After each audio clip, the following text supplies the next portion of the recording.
Aliia Roza, welcome to the show. Thank you so much, Shawn. Thank you for having me. I really appreciate it. Well, thank you for being here. A real-world honeypot. Well, Former honeypot. former, honeypot. yes. Thank you. Otherwise, I would be like, who knows what will happen with me tomorrow. No, I've been really excited about this interview. Thanks. I'm glad we were able to make it work. I knew we had to reschedule, but what caught I saw you popped up on my Instagram feed, and you were talking about, I believe you were talking about spies in Silicon Valley. And so that caught my attention because I've been interviewing a lot of tech giants from Silicon Valley, startups and very established. And, I have breakfast or lunch or dinner a lot of times with the guests off camera. And a handful of these guys were talking about Russian and Chinese, Ukrainian honeypots, spies that are going in there, and they meet these tech guys that there's probably a handful of them that have never been with a woman, and then a beautiful woman comes, and then there goes all the secrets back to Russia, China, Ukraine, wherever. Well, right? Russia also has a strong secret intelligence. I figured, and so and so we would have these conversations, and I was a GRS contractor for the Central Intelligence Agency, and through a lot of my deployments, one thing that I noticed is I didn't see any Russian ones, but I saw a lot of Chinese brothels that were being set up all over Iraq, all over Afghanistan, all over the Middle East, pretty much anywhere that Americans are working outside of the U.S. and probably, well, actually, definitely inside the U.S. They have brothels where they're trying to lure in State Department, intelligence professionals, anybody that they can, kind of get their hands on. So it was an interesting dialogue every single time, and then I was surprised. I wasn't surprised, but I was like, oh shit! Like, you guys are very aware of this kind of stuff, and then about a month later, you popped up, and I was like, we have to do this. So thank you. Thank you for so coming. much. No, I really appreciate it. I appreciate it so much for being inviting to your interview, because usually press, when I give interview or something, usually press, they either exaggerate everything, either they write more, and they call me like these crazy names, like, the sex spy reveals the confession, or like the sex spy manipulator tells the whole truth and all this. So I understand they need to sell it, but I mainly gave an interview about how to prevent manipulation, especially for those men who work in tech companies who are super busy. They don't have time to go and socialize, and meet women, who are devoted to their work, and hence when they meet someone online, like virtually, sometimes because of their kindness, or maybe because they're naive, sort of, they don't even think that behind this account may be a fake account of a professional, mature, male, intelligent officer who pretends to be this cute, nice, young female, girl wearing like bikinis or wherever on the beach, and love bombing his account through these social platforms like LinkedIn and, could be Instagram, Facebook, wherever. And this poor man, because they don't have female attention during the day, they buy it. And because they go too into this relationship, they've been manipulated, and it's really sad. Because, when I gave an interview, I was actually in New York Times Post, I was actually giving some techniques how to prevent manipulation, how to see through this manipulation, and how to understand what are the red flags, not just for men, but for women too. There's so many online scammers, right? And we know so many who actually, love bombing you in order to get some money out of you and like hack your accounts or like bank accounts or whatever. So the Times article went out like 22nd October, and in the Times magazine it said that according to the Commission of the theft of the American intellectual property, the theft on the trade secrets, cost over $600 billion to American taxpayers annually. Over $600 billion. Yes, so you can go and yes, it's in the article and it's the whole investigation. Actually, there is an expert, James Malvinon, if I'm, pronounce it correctly. He is actually for 30 years investigating espionage in corporations, such as corporations in Silicon Valley. And that's exactly what he says, that he looks like about 60 years old guy. He said, I've been targeted and I've been contacted by so many Chinese beautiful, pretty accounts in LinkedIn, where I understand probably they are spies or fake accounts. Mm-hmm. You see? Mm-hmm. So that's what's going on. And that's why we would like to bring awareness, me particular, to this man to be very careful when they have these messages online from these pretty, beautiful young girls. Why would they find you? How would they find you?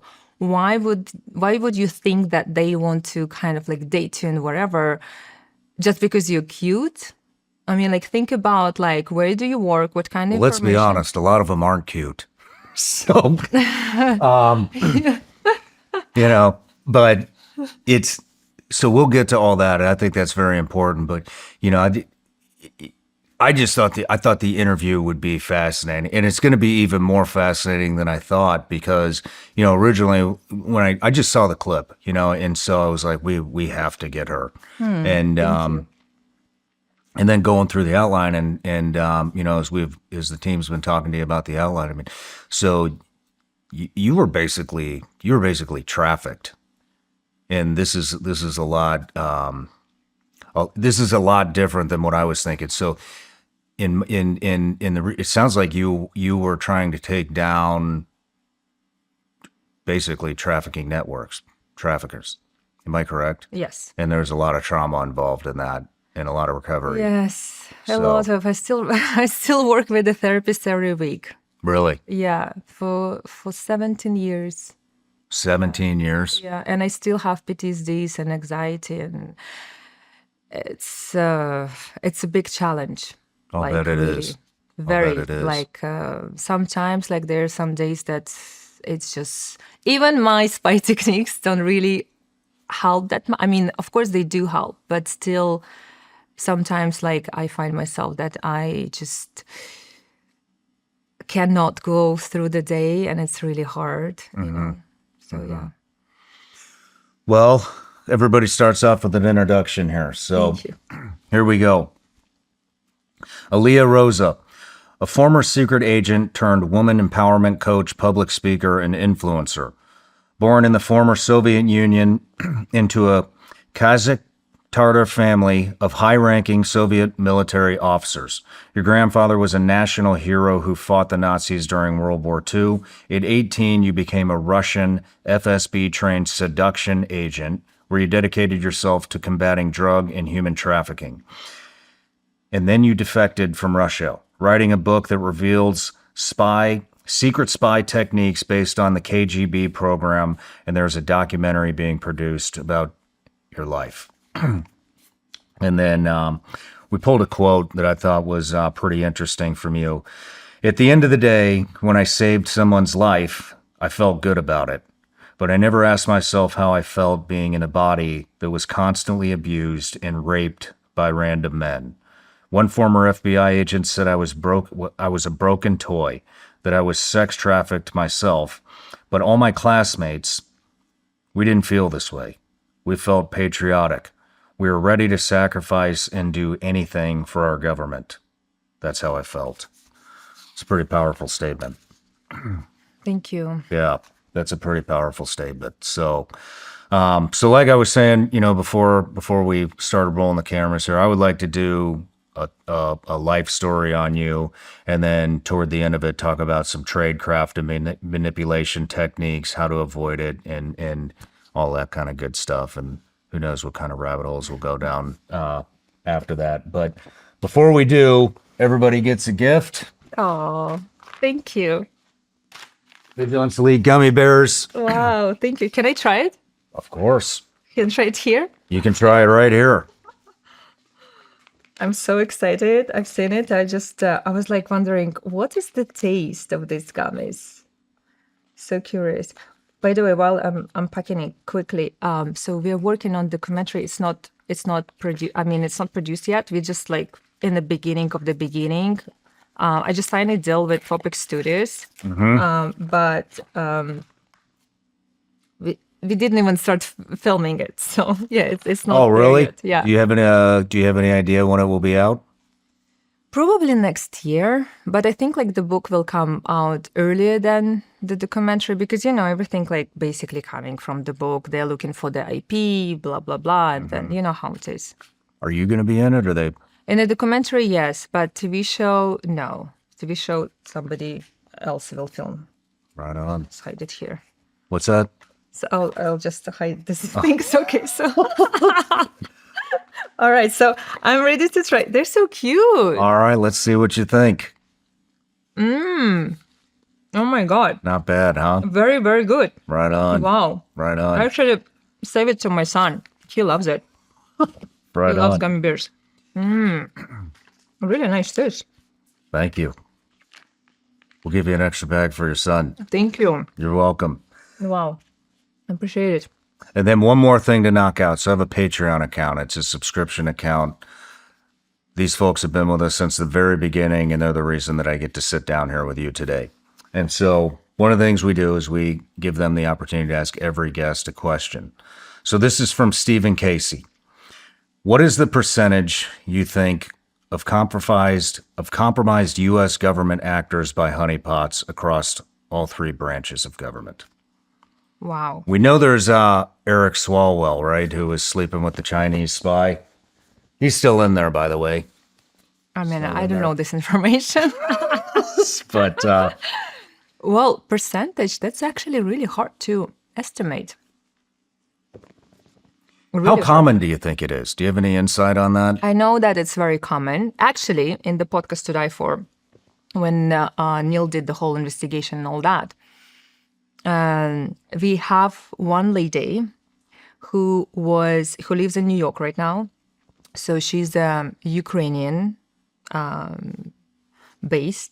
Ukrainian born, and she was a model scout. So she said in the interview that she was bringing Russian and Ukrainian beauties working for the secret intelligence to America, especially to Washington and New York, to target particular politicians and ministers to get closer, to establish relationship, maybe to get married. So it's quite common. Then you even think. Maybe, I'm not saying that every single Russian or Ukrainian or wherever, like Slovakian looking woman is a potential threat and potential spy. No, but man should be aware of this. I mean, I think of it like this. It's pretty fucking simple, right? If you are a man or a woman in a position of power, if you hold the keys to new technology, if you are a decision maker in government, if you are in intelligence and know shit about our government and what we're doing in areas of the world that maybe we shouldn't be in, and all of a sudden, young, attractive, foreign women or men are all around you, and you're not used to that happening, there's probably something fucking going on. You're not that good looking. You don't have that good a game. You're just a fucking government employee or elected official who knows shit that our adversaries want. So get with the fucking program. Yes, but Shawn, you do understand. You work in the military before. You understand the psychology of human beings, right? Mm-hmm. Show me any man who doesn't want to believe that he's been loved because he's cute. Show me anyone. If I or any woman would come to the guy, even like not like best looking, and would tell him, I find you very cute. I like you. I like your beautiful eyes. Oh, you're so intelligent. You're so amazing. Wouldn't he resist? Wouldn't he say no to me or like to another woman? Well, I mean, Look, I get it's hard. I totally understand that. But I mean, you have to look at the position that you're in, right? And if something out of the normal starts to happen and you have the keys to new technologies or you know what I mean, then like I don't know. I would think that you would be able to put it together a little bit better than these guys are. Okay, so let me please share one example from the history.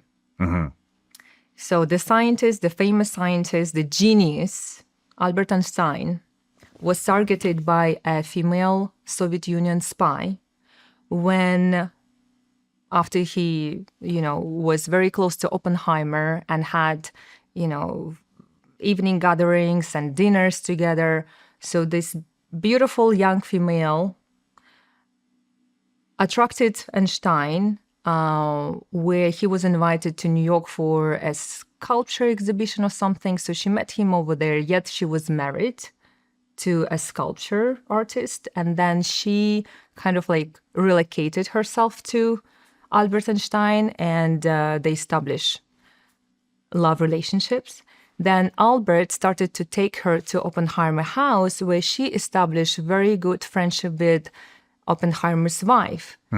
And where slowly through the wife and through like friends and Einstein, the Soviet spy, her name I think was Margarita, if I'm not mistaken. So she was taking all this information and report this information, this data to Soviet government, where actually Soviets invented the nuclear bomb during 2 years instead of 4, just because they stole this data. And here is a genius, very smart man, Albert Einstein, who actually was trapped, right? Was trapped under these honey trap techniques. So I don't know if this guy was trapped, like how about other guys, So I don't know. What kind of a timeline are we talking here? So when Oppenheimer, years? Manhattan Project, when it was Manhattan Project. So it was after, I think like Einstein was that time. I mean, like 60? how long was the relationship between Well, the spy? I don't really know this information, but this information is actually in the history and in Russian history. Also, like in here, you can Google it. You can actually check facts and everything. But they actually established relationship. They lived together like husband and wife. So Albert completely trusted this Margarita. So that's why he was bringing her to all these, family sort of like friends evenings and gatherings. Interesting. So, I mean, okay, that's a little bit different of a scenario than what I was trying to describe. Is I mean that sounds like a well-crafted operation. Like social engineering. Yes. Some of the stuff that I'm talking about is just your regular everyday hook up at the bar, and it's like, why? Don't talk about the secrets after the first or second night. I mean, Okay, so as a former honey trap agent, I can tell you that men are the most vulnerable during intercourse. And if you are quite experienced agent, you can ask certain questions during or after the intercourse, like straight after the ejaculation. But I don't know another word to explain. So when man is in bliss and when he's sort of like in unconscious like condition and when he doesn't really understand everything clearly, and if an agent asks questions like the answer should be yes or no. So it's simple question. Have you met this guy? Oh, by the way, have you met that guy? Oh, by the way, do you know, is it like this or like this? How many, like that much or like that much? So just a little, like 2-3 simple questions. Most likely he would tell you, because like just before ejaculation or just after, this is that, period of that very vulnerable moment.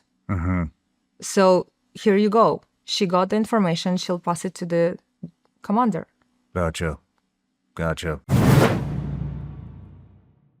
When you're out there working in real conditions, you need gear that can keep up. Brunt's Marin boots are built for exactly that. Rain, mud, shop floors, farm fields, whatever the job throws at you. They're fully waterproof and ready from day one. No break-in and no sore feet. Brunt was started by a guy who grew up blue collar and got tired of hearing that big brands stopped listening. So he built work boots and workwear that are tough, comfortable, and designed for people who actually do the work. And it's not just boots anymore. Brunt has expanded into heavy-duty work pants, outerwear, and gear built to take a beating while keeping you comfortable on the job. They even let you try it on site because they know it holds up. With temps dropping and the holidays coming up, it's time to treat yourself or the hardworking man in your life to real comfort. Skip the throwaway gifts and get him something built to last. Brunt Workwear. Our listeners get $10 off their entire order with code SRS at checkout. That's bruntworkwear.com and use code SRS. Order today and let them know you heard it here on this show. Want to stay up to date on all things SRS? You bet your ass you do. Our newsletter brings you the latest SRS news and critical updates. Get instant alerts on the newest episodes. Never miss a beat. Exclusive intel briefs from counterterrorism expert Sarah Adams. You've seen her many times on the show. She's going to give unfiltered insights on global terrorist activity. For Patreon exclusives, you're going to get epic range days with me and damn near every guest that's come in the studio. You're also going to get behind-the-scenes content and guest updates. You're going to get first dibs on new merch drops and limited edition items that will never be sold again. Plus, exclusive offers from our partners you won't find anywhere else. So subscribe to the Vigilance Elite newsletter right now.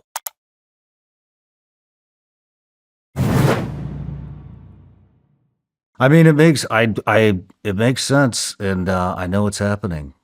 But you know, if it was me and somebody was asking if I knew another man that was prominent right after I ejaculated, I'd probably be wondering why we're thinking about other men. But I am. But we're gonna get into this. Other men, but about like the work. So you kind of like, oh, you know, my love, you work so hard. You're so busy. Everything is on your shoulders. I want to help you. Let me do massage for you.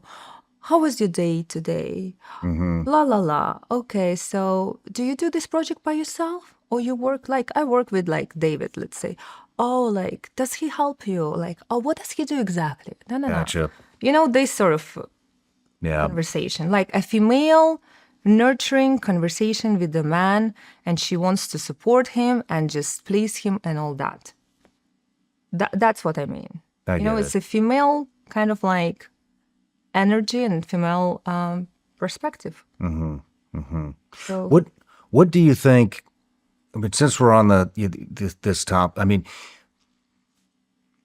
we're talking about getting secrets and all this other stuff, but what do you think about the Epstein stuff? I'm very curious about your thoughts on that. oh my God. The blackmail operation, supposed blackmail operation. What do you think that was? Okay, so my personal opinion on everything I see in the media and in the news.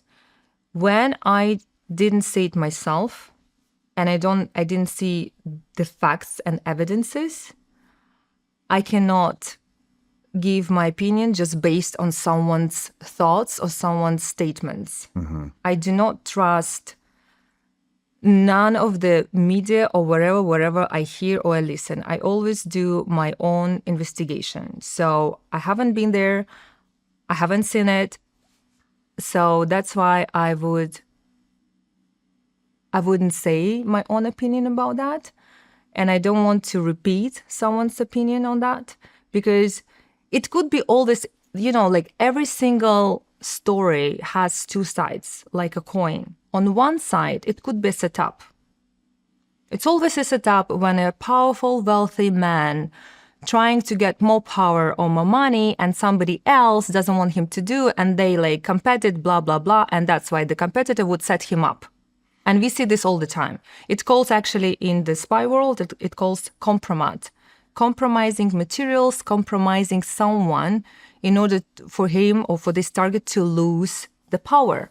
Perhaps this was a compromise. I don't know. I wasn't there. If I would be one of these girls, I would tell you, yes, I was one of the victims and that's what happened. I don't know. On another hand, because there's so many victims and because there's so many evidences, yeah, we kind of like, we can say yes.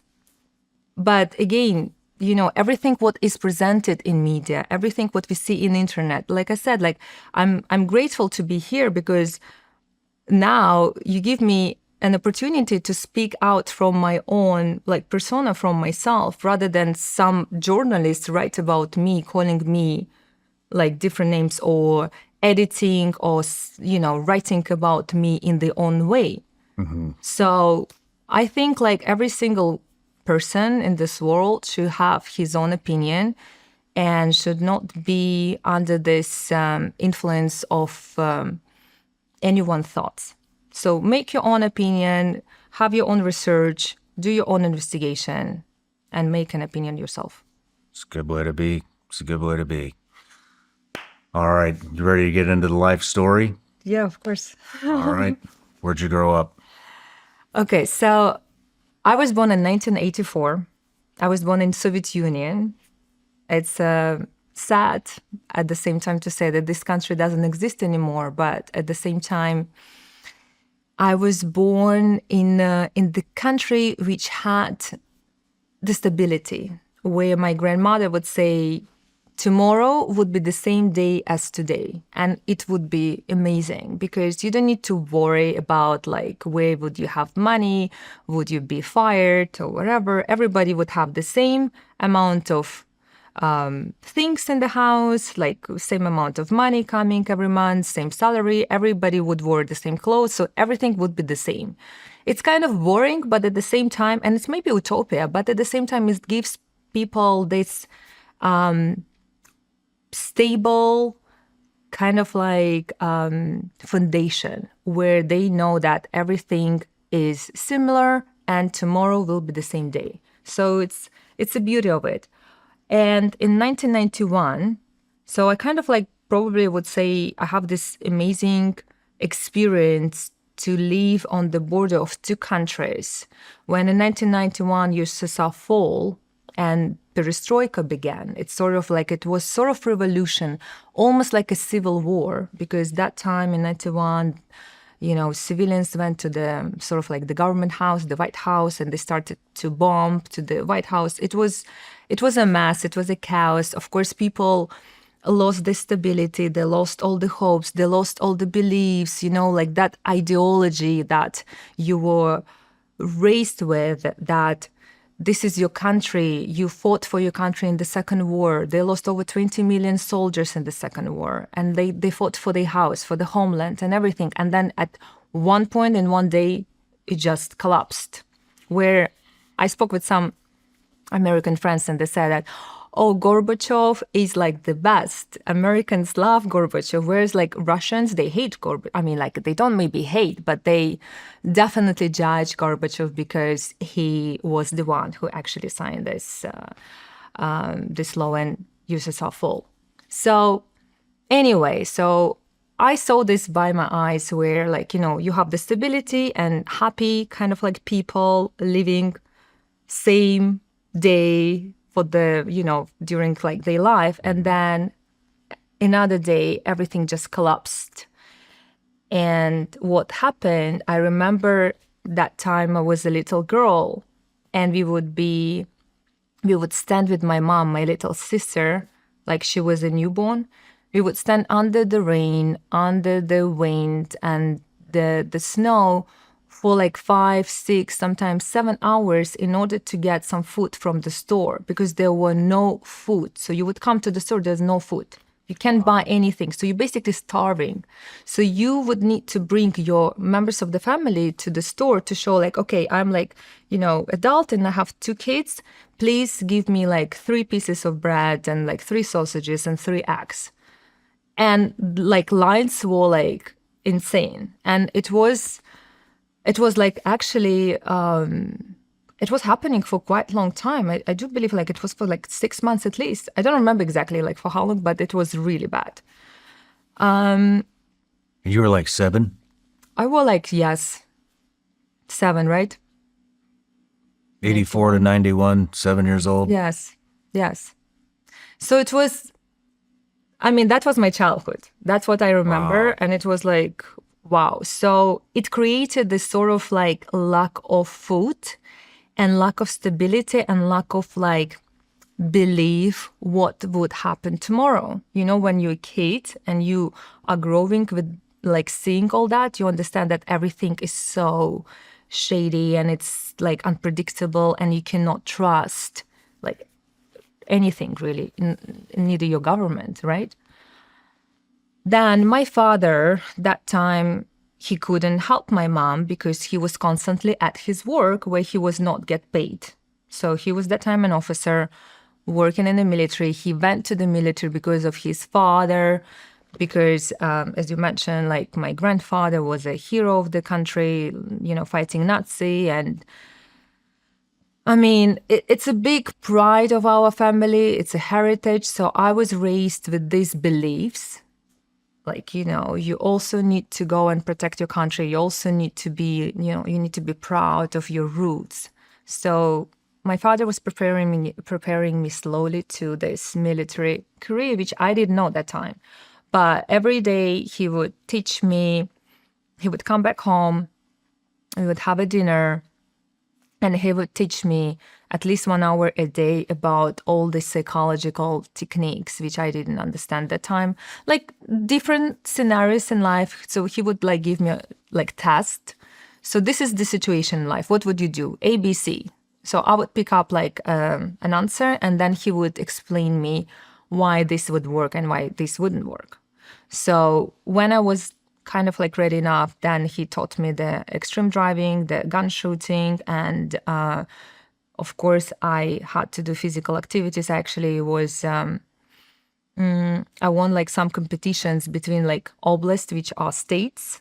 You know, like here are states in Russia, they have oblasts, so it's like a few cities together. So it's like similar. So I won some competitions in like gun shooting. I was the best gun shooter. And you asked me like, shall we do the gun shooting? I'm like, I kind of like miss it, but for me, this is like PTSD, you know? So I try to stay away from guns and all that. So I stand for peace. And so he taught me a lot when I was a teenager. So he was preparing me for my future career. Yet, so I finished my high school with like best grades. Like I was, you know, I was so nerdish. I was so like this, you know, like this bullied girl. First of all, I was only one Asian looking girl in the whole Russian school with like all these kids, blue eyes, blonde. So of course I was bullied, which is normal. Second, I was such a nerd. So nobody would do like homework as normal in high schools. Everybody would be like, you know, going to like dates and all this. I would be the one who would do my homework and reading books at night, you know, like Dostoevsky, Chekhov, like Pushkin. So students, my pupils, like they hated me because I was a nerd. So I always would know. I always would do my homework, and teachers would like, okay, so nobody knows, okay, come on, you know, give us the answer. So of course they hated me. And then at some point, I also felt myself like ugly duckling. So I was not allowed to go out. I was not allowed to, you know, have friends. So I would come after school back home and, you know, be home and prepare my homework and help my mom with the, you know, house and all this. So my father was very, very strict. So I couldn't say no. Also, like they are coming from Muslim background. I'm actually not. I baptized eventually. But anyway, it's another story. So we are coming from Muslim background where a woman doesn't have really the right to say no. So as a woman, you cannot really speak out about your ideas or desires or opinion. So you grew up Muslim? Yes. Okay. So Kazakh and Tatarstan, they are Muslim. So they believe in Allah, and my grandmother would read Quran. They didn't really speak that language just because in Soviet Union, you had to sort of speak Russian. Everybody, like in every school, it would be like Russian. So I kind of lost my own language, and my parents didn't speak with me this language. And also in Soviet Union, you were not really allowed to have your own religion. So people who were Christians, Orthodox, they were not really allowed to wear crosses. They were not allowed to go to churches. I mean, that was crazy. Like, imagine one of the biggest, amazing church, the biggest one in Moscow, in the center, is beautiful. So communists, they actually destroy it and they created a swimming pool instead of the church. Can you believe that? No. This is that's the way it was. So they completely tried to demolish and destroy the belief into God in Russian population. So they were trying to Why did they do that? dictatorship of the Soviet Unions, like Stalin dictatorship, Lenin's and all that, of course, because this is the only one religion you should believe. Stalin. This is your father, this is your Tsar, this is your God, everything. So, again, propaganda. Well, I mean, what was the population doing when they were... The population, you mean in Soviet Union? I don't know. I mean, I was a little girl when I was raised in Soviet Union, but my grandmother, with whom I was very close, so she would say it was, I don't know, but she would say this was the best time just because they would know what would happen tomorrow. Everybody had the same. Yeah, okay, so that government people, they live like tsars or whatever, like kings, but it's just a small percentage where the 99% of population, they work, they would work, they would work, they would raise the kids, they would have the same salary, they would have the stability in life. So everything was the same. So it's, Gotcha. I don't know, stability, I guess. Gotcha. So you're a Christian now? So I baptized so straight after the military, I decided to come to the God because I lost belief in everything that moment. And, you need to have your inner support. So I came to the God at quite big age because I understood, adult age. So because I understood that I want to have this belief in God and I want to I don't even know how to say, but I just felt I need it, I felt like this may help me and save me from doing bad things because I tried to suicide. I tried to drug myself. I mean, I was doing really bad things to my body, to myself. It's really embarrassing to speak about it, but I just lost belief. Okay. We'll get there.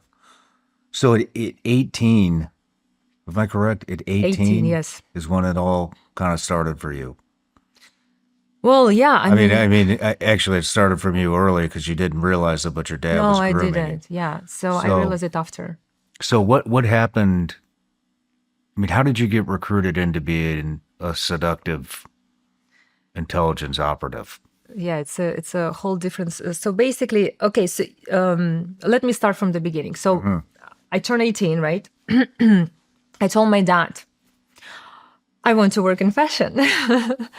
So I remember his answer. He said, what is fashion? You have one skirt, one shoes, one blouse. This is your fashion. This is enough. You're going to, this department because I have my friend there who is, who I already spoke with him. He can, enroll you at being an agent. That time it was in the department operative investigation.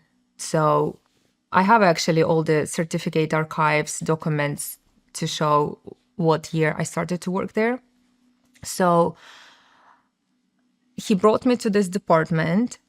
I met my future commander and I worked there as an intern. And then when they approve you and everything, they send you to the academy to study. So because everybody, when they just enter, they have to know like at least how to shoot from the gun, right? So you need to go through the education. So they're like a special courses. When you come, you are supposed to study like, like gun shooting, like civil law, like admin law, like that time for. So everybody would be divided, like different departments would have different subjects. For example, in my department, we would need to study, of course, like martial arts. So how to arrest a criminal, how to read the psychological profile of the criminal. His tattoos, for example, like his ink on the body. What does it mean? What's his, weakness? Like, what about him? Like his psychological portrait. So you need to kind of like get into there. Then, of course, martial arts, like, jiu-jitsu and sambo and all that. So, for example, you would be in the situation where you have to arrest someone. So you need to protect yourself. Every day we would like shoot from gun of the pistolet Makarov, the Makarov gun. And we would also do, how to call it? I'm so sorry, you may cut it, but I forgot so it's a subject where you learn how to open the lock. Oh, okay. Example, how Breaching. do you Huh? Breaching. Maybe, yeah. So I don't really know how to call it in English. Well, but yeah, this sort of like subject where you actually you learn about technologies for agents. Okay. So when I came to the academy, we were about like over 300 students for like 300 students? Yes. How old is everybody young? Is Everybody's young, yes. 18, Everybody young. 19? From 18 and like, 20, 25. I think like before like 30-ish. Men and women? Men and women. Of course, the percentage of women would be obviously much less. So I would say like 10% would be female, the rest male. And they would have a separate dorm. Like male would be like living in a separate dorm. But what happened?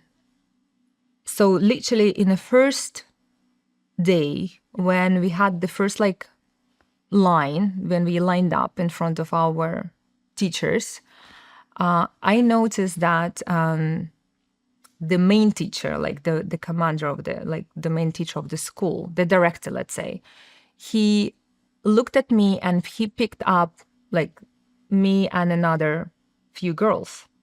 And then we were invited to his office.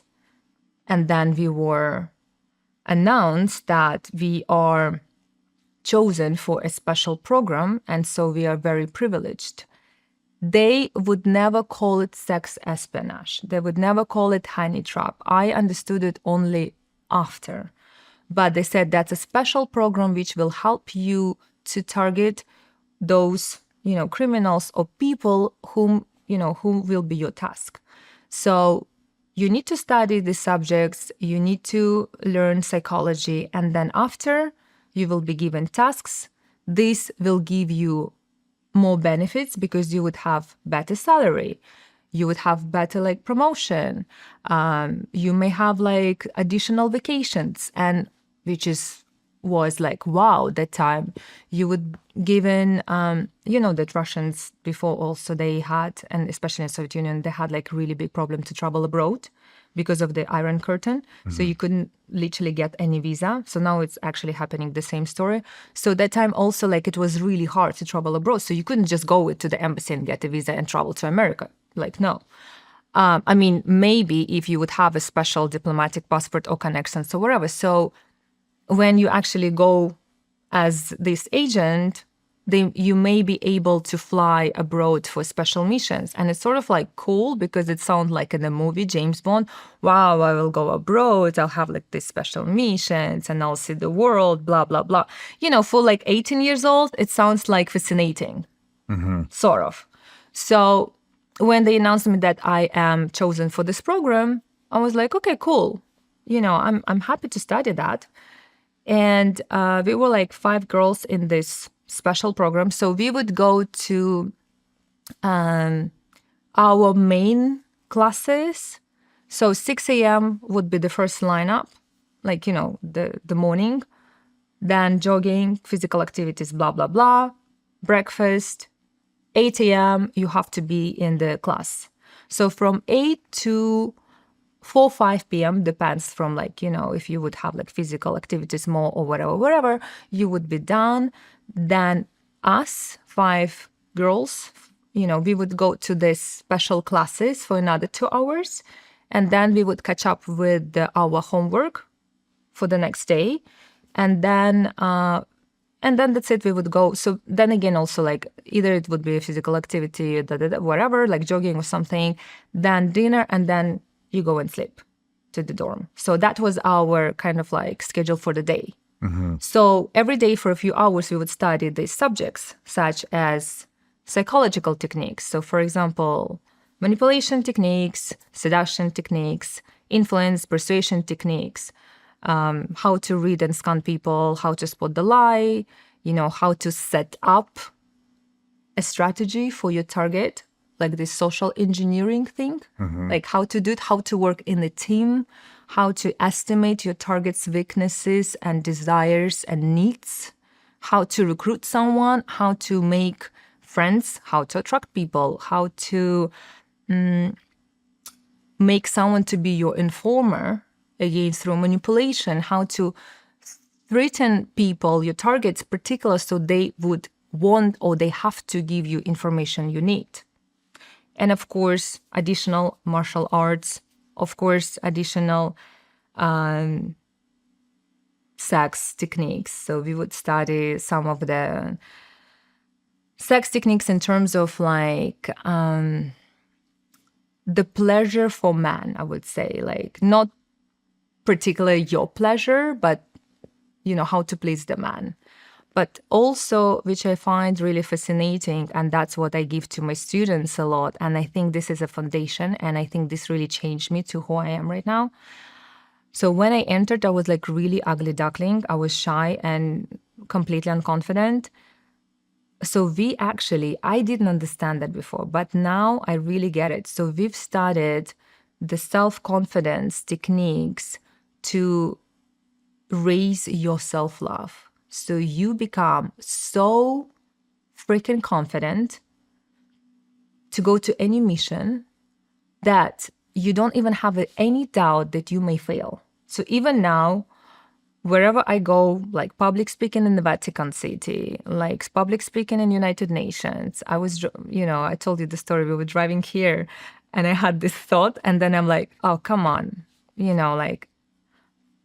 I always, I know that I can do it. It's just, it's amazing how they taught us how to program your brain for a success, even though it's so hard and you want to give up. And it helped me so much when I went to the war and I went to the really bad, dangerous missions. And I was thinking, that's it. This is the end. But just because of these techniques, I always had this thought no, I know that I can go through that. I know I can do it. I know I'll do it. This is the belief which I didn't have before. And it was placed and planted into my brain. And I believe that this is the foundation of everything. How long is this school? Okay, so 6 months. This is the first initial, most important foundational classes. Mm-hmm. Then you go back to your department, wherever you were, you're supposed to work. Then you work, you kind of do the practice. Then when you're getting another rank, for example, high rank, you're supposed to come back and you would be given more subjects, more techniques.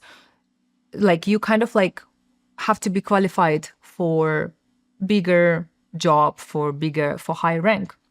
You go back, again, 6 months. Sometimes you can do it a year. Other universities, for example, in Moscow one and in St. Petersburg, actually, where Vladimir Putin studied. So they're particular academies where you actually go and you study there as a college for 3-4 years. But because I was already enrolled to the international law university. So I was doing sort of like two universities, like two educational at the same time. So I was studying international law at my university, and I also was doing this. And also after I was working. So yeah. Wow. So quite A lot of work. I Yeah. mean, a lot of education as well. What point did you realize that sex may be involved? Sex? Yeah. When I was firstly raped. I was virgin. So you I came didn't- to you the didn't- department. I was raped. So this didn't the going through the course and talking about seduction and pleasuring a man and all this kind of stuff. You didn't realize that it didn't occur to you that sex would be involved in the job description. Okay, so about sex. So as I mentioned, my dad was really strict. So I was not allowed to go out when I was living with my family till 18 years old. I didn't even kiss any boy. I didn't even speak with anyone. I was so shy.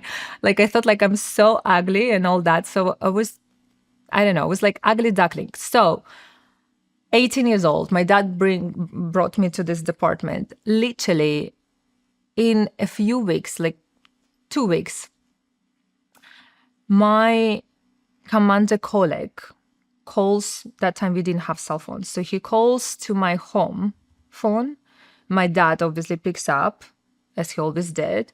And it was about like 8 p.m. So it was evening. And my colleague said, oh, we have alarm. Somebody's killed. Something happened in the city. So she has to come ASAP to our department because we need her to work. And that time I already was enrolled as an intern. Okay. So I had to come. So my dad said, like, get ready, go. So I come to my department and I see my colleague being already drunk. You know, something shady going on. He closed the door. He takes the case and he literally starts to beat me and rape me. And This is 2 weeks after you're after 18? I was enrolled, yes, to this Holy department. shit. Yet he knew and he saw my father, who was that time high-ranking officer, bringing me to the commander, where commander like approves me as a future agent. He saw that, right? So he didn't care about this. He said, if you will tell your dad, you know, like your whole family will be fucked. The whole reputation will be fucked. Like you'd rather not to tell that, like, because like they will blame you because this is your fault. You see, like the manipulation, you seduced me. This is your fault. I didn't do shit. This is your fault. Number two, I was virgin. I told him like, I have never done it before. Like I can, like, it doesn't matter. Three, you are going to the military academy anyway. You're supposed to disattach your body from your emotions. This is part of the training. That's what they do. Your body belongs to the state. Your body belongs to the government. You, with your like, you know, feelings and emotions, like just, it doesn't exist. The soul doesn't exist. Wow. Okay? So all these things, and then they literally make you to become sort of like robotic, where even now, unfortunately, but like I cannot do anything about it. Still now, like my body lives completely separate from my emotions. So for example, if I have an intercourse, it doesn't mean that I have any feelings towards this man.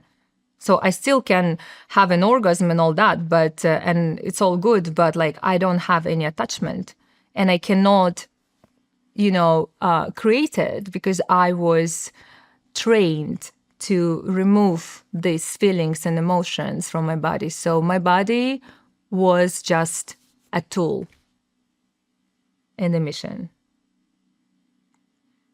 Wow. If it does make sense. And you never told your dad?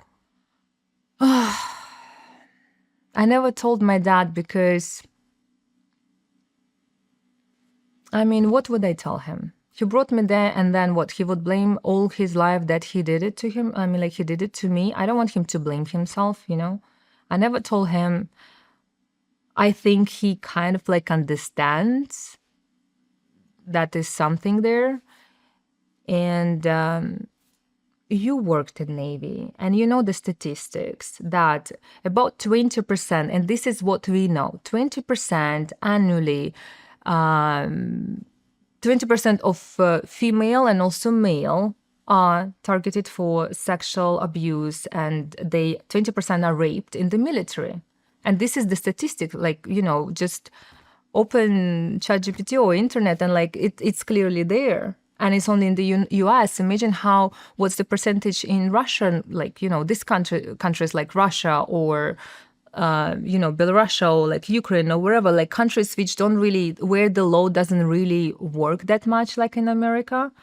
Like probably it's like, 50%. And when I came to the academy, when I saw that every single female are being sexually abused and basically raped.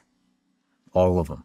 All of them. Like they basically use them as a meat. Like, so all teachers, they were male, of course. Only 2 were females who actually taught us all these psychological and sex and seduction techniques. So the rest were males. And the thing is, in the podcast To Die For, actually, there is a former CIA agent. He gave an interview. He actually said that, they just sex trafficked their own agents for their own needs, not just for the government needs, but also for their own needs. Mm-hmm. Like, for example, this teacher's male, right? They knew that they have the power over us. So they can easily just use you for their own whatever needs. They want. For wherever. And obviously, like, I was stuck there. I didn't know what to do. I was 18 years old. I was just raped. Then I come to this academy, targeted by this colonel, the main teacher. And, I mean, we had, like, the whole story and all that. So he literally, like, had me every other day, and I couldn't do anything about, because, like, he was also manipulating me. He's like, oh, if you won't do what I say, then you would be kicked out. You would like have very big problems. You have problem with your dad. You cannot, like, you would never be able to work anywhere in Russia because I will write the bad report that you like, did whatever, like illegal things or something. So, I mean, that was cruel. And as a woman, as a female in the military, you couldn't say no. So you're being raped throughout the entire duration of the school, and so are all the other women? Yes. Are you guys talking about this with each other? We talked about that when we were there, and really sadly to say, but some of them, they had to participate in orgies. Like, I definitely didn't want to do it. I was like, first of all, these male teachers, they were over 50 years old. I'm not like saying that like 50 is like whatever, but okay, when 50 years old man doesn't take care about himself, doesn't do gym and like workout and and he looks gross and he's like so abusive and telling you like aggressively telling you like you have to do this. When I came to the office first time to this main teacher, the colonel, the first thing he said, do the blowjob. I'm like, I'm thinking, I've never done it before. I have no idea how to do it. And this was, when he told me, this was part of the program. So you have to, this is practice, like you have to learn. Now you know how to do it, like, so I'll teach you. Was it like was it like really part of the program, or was it his own, just needs for his own pleasure? Who knows? I think it was like second rather than first, because I don't want to believe that, but maybe both. I don't know. Wow. But I mean, like, you probably have seen or heard similar stories in military in the United States. I watched that documentary, The Invisible War, and there's so many cases like that. So it's happening everywhere. It's not just in the military, but it's in any corporation, in any industry where they're like more male rather than females. It's really hard to, work. And if you're also like more or less like younger than them and pretty and all that. So sometimes your appearance and your beauty is a curse rather than a blessing. gift. Yes. Because like, look, they particularly chose the most pretty, the most youngest girls. And there were like special parameters for this special program, like Sexpionage, we call it right now. But the first thing, everybody has to be about like 5'6" feet tall. Second, they would run us through the intellectual, like sort of like IQ test. Then psychology. So we spoke with the psychologist. So we had to be mentally strong and prepared. What if something happens? Like, are we strong enough to be in unpredictable, difficult, like extreme situations? We were checked by gynecologist in order, like, to see, like, are we, like, healthy? And then if you tick all the boxes, then you go to this program. What did they tell you that program was? They didn't say anything. Like, they didn't say, oh, it's a honey trap or whatever. They said, like, it's a special program. You will be learning special techniques which you're not allowed to share with anyone. Everything in this, walls staying here. That's it. So just a few of you, because you're chosen. They don't call you swallows or sparrows or like spies. They don't call that, but they say, like, this is a special subjects for you to learn, so it will be helpful for your future missions. That's it. Wow. Interesting.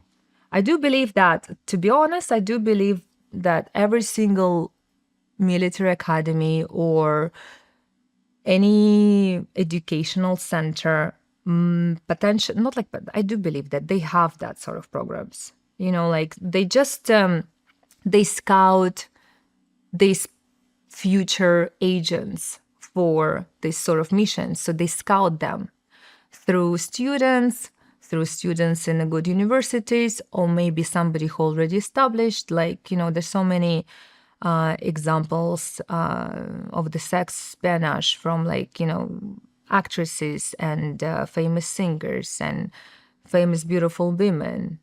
Do you have some examples? I do have some examples which I definitely know. I cannot reveal their names because they're very public and you definitely know them. But they work with the Russian government, and at the same time, they are very recognizable women in the public eye. How do you know this? Because I've seen them there. I know, but like, I would never, I would never let down they cover. I would never do that. Because, like, it's, some people ask me, like, oh, why don't you say no? But, like, guys, I just want to explain how does it work. It's not like you willingly want to do it. Sometimes you are put into these situations where, this, let's say, government people would tell you, if you will not do this task, if you will not do this mission, then either your family will have some problems, or your kids, or your beloved ones. They may be having a car accident, or they may go to jail. So you feel like, I'd rather sacrifice myself than put on risk my family. So these people, which I just mentioned without names, I know they're doing this not willingly. They have to do it because of their family living in Russia. Where's your citizenship? Great. So that's also, like, I have to be also very careful with what I'm saying. And it's a big risk for me also to, it's a few things I will explain now. So my citizenship still Russian.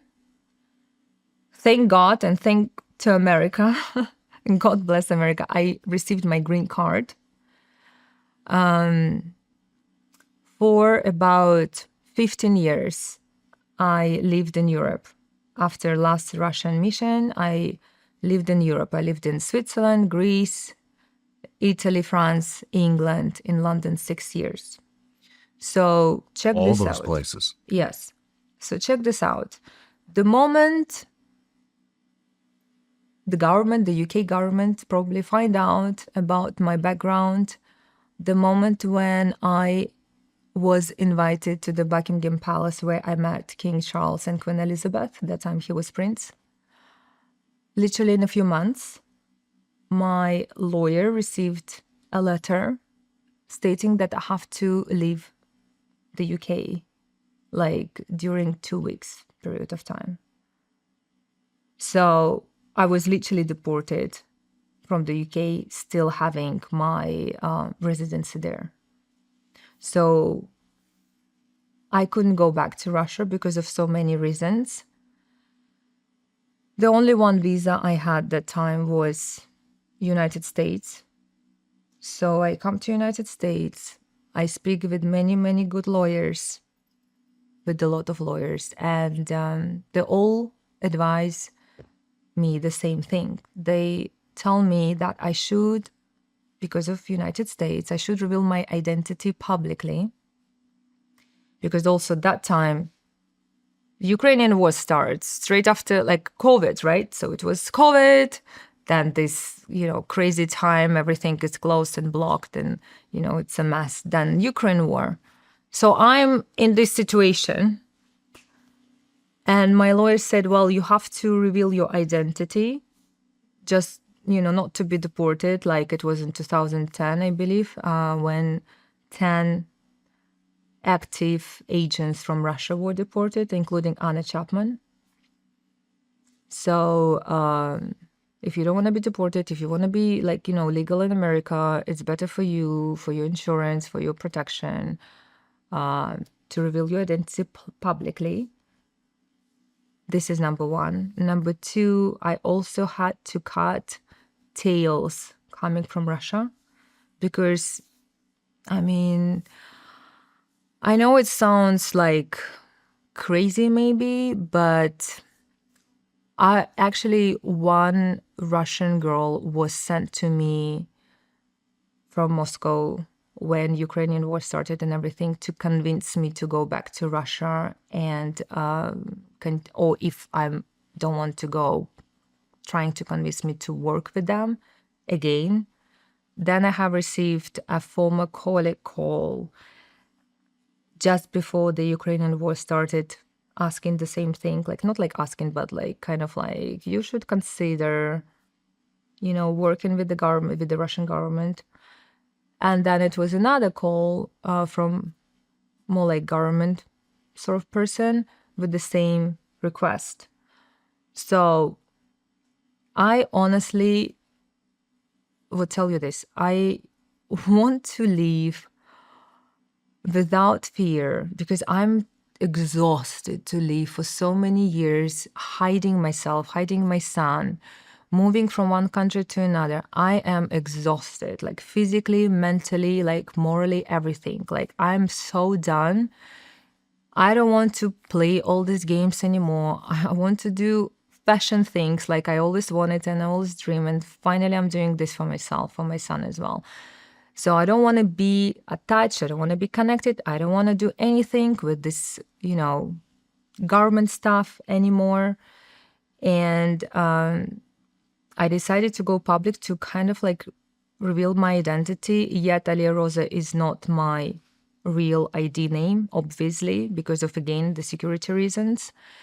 But at least these calls and this request from Russian government people have stopped since I started to go public. At least I have received my freedom to live in United States sort of freely without being there and here.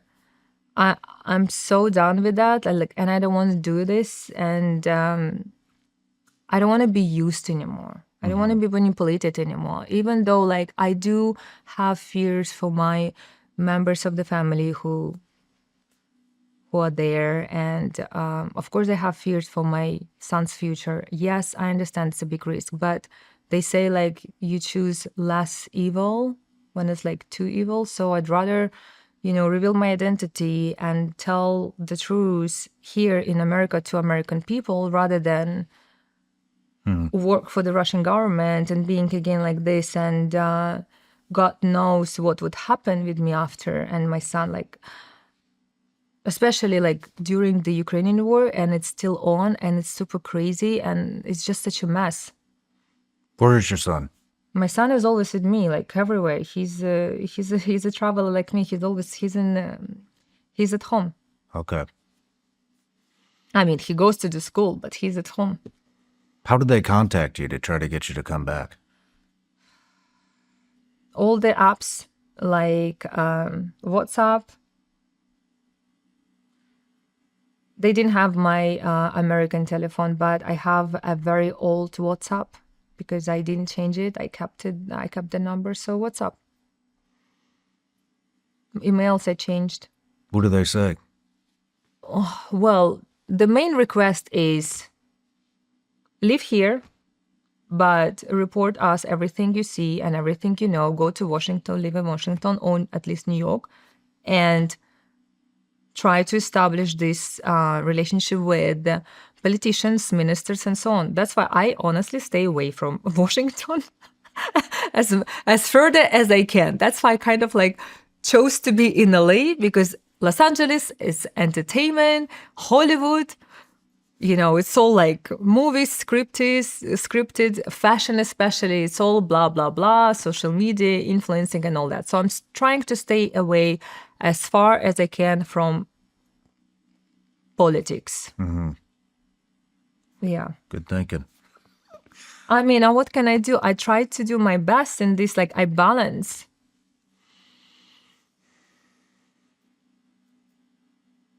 Let's take a quick break, and then we'll get into some of your missions. Okay. Sound good? Yeah. When your metabolism is working right, you feel it in everything. Energy, sleep, workouts, appetite. Lumen is the tool that finally lets me see what mine is actually doing instead of guessing. It's the first handheld metabolic coach. You just breathe into it, and it tells you if you're burning fat or carbs. Then, the app gives you a daily plan based on your results. I use it in the morning and sometimes before or after meals or workouts. And it's wild how quickly it shows what's going on in real time. Because metabolism drives so much, weight management, energy, recovery, it's been incredibly helpful to have clear guidance instead of trial and error. Winter is the perfect season to build strength from within. Stay energized, stay resilient, and take charge of your metabolism. Go to lumen.me/SRS to get an additional 15% off your Lumen. That's lumen.me/SRS for 15% off on top of any offers or sales running on their website.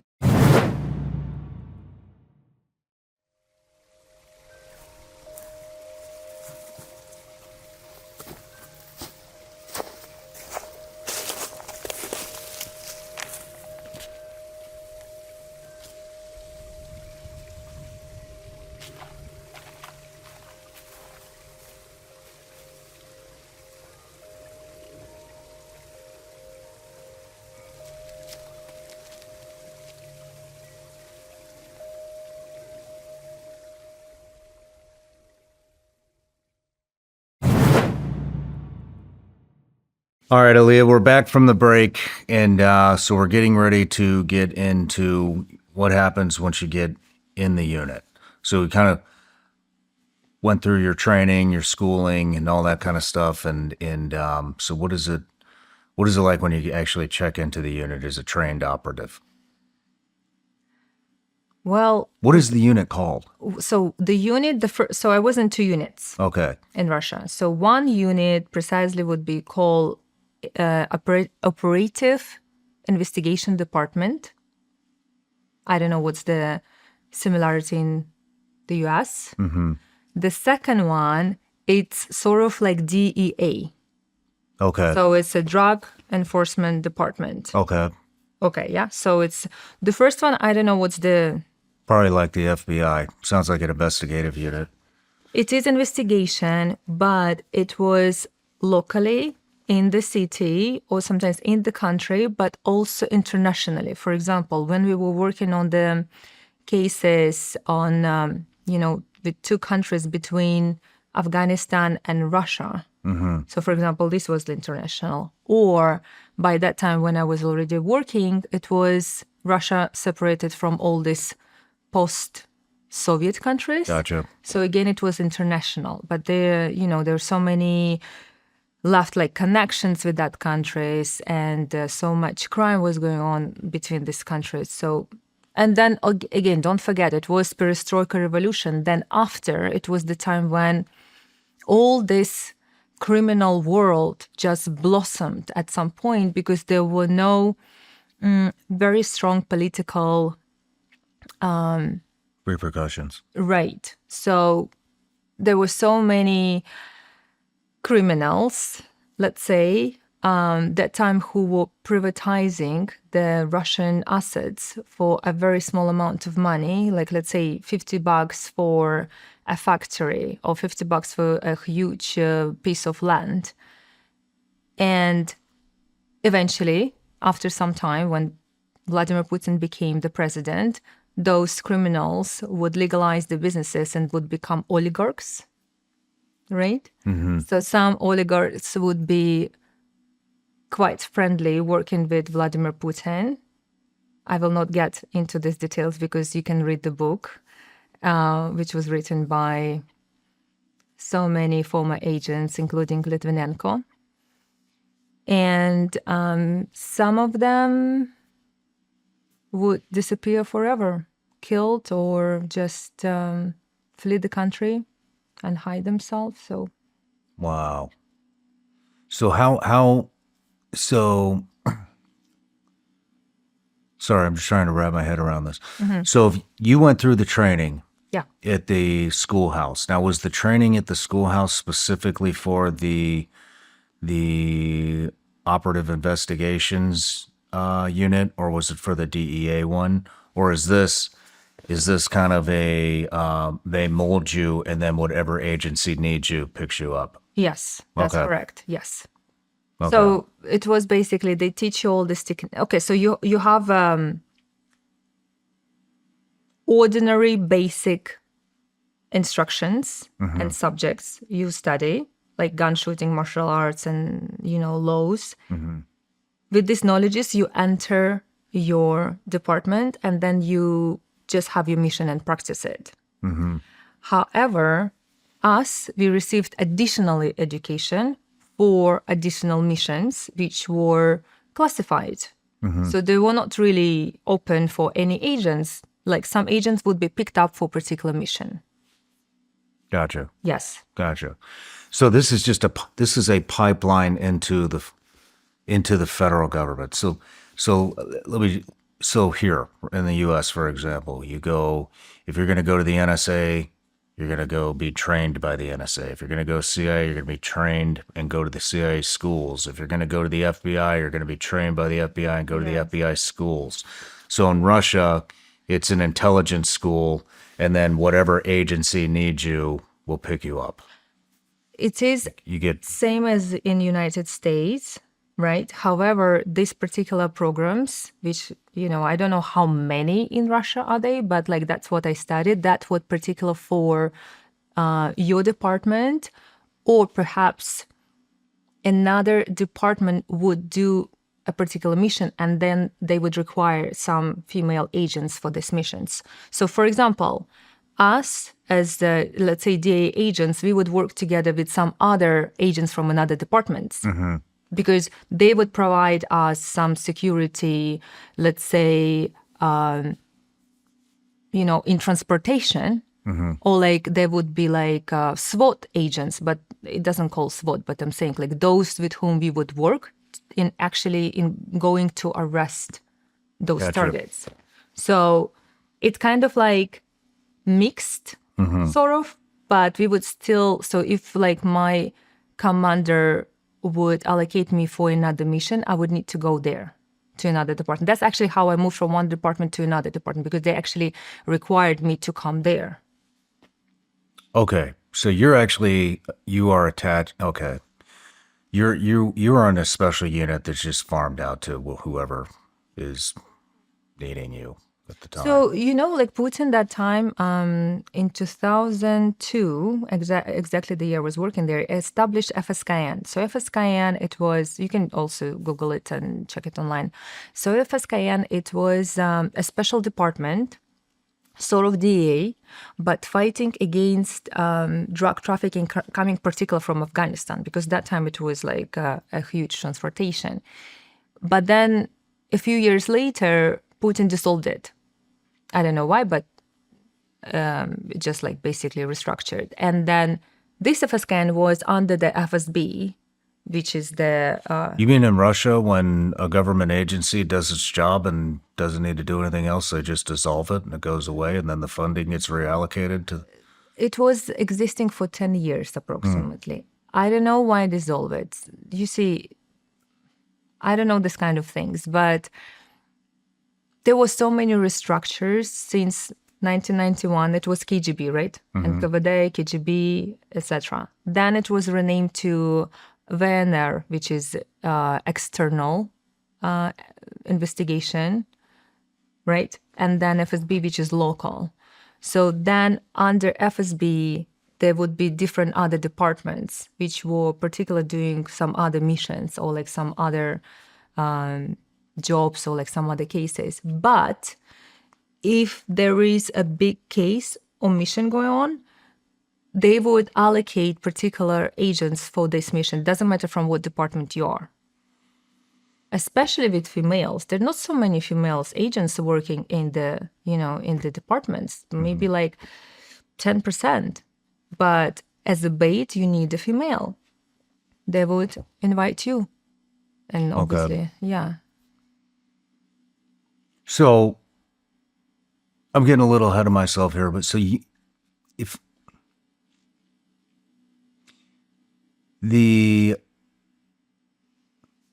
so your job is not to necessarily sleep with criminals and arrest them. It is a tool that they have taught you how to use. I think I was a bait, basically. So let me just kind of like picture one of my missions, for example. So I come in the morning to the lineup meeting for the first, meeting with our commander in the department. So this is your first mission? No, not first mission. Like, let's say one of the missions. So we come to the department in the morning for the lineup meeting, right? They give you mission and they allocate particular agents for this mission. So you have this mission. Then you go with the head of this little team, of your team. You go and you brainstorm the strategy.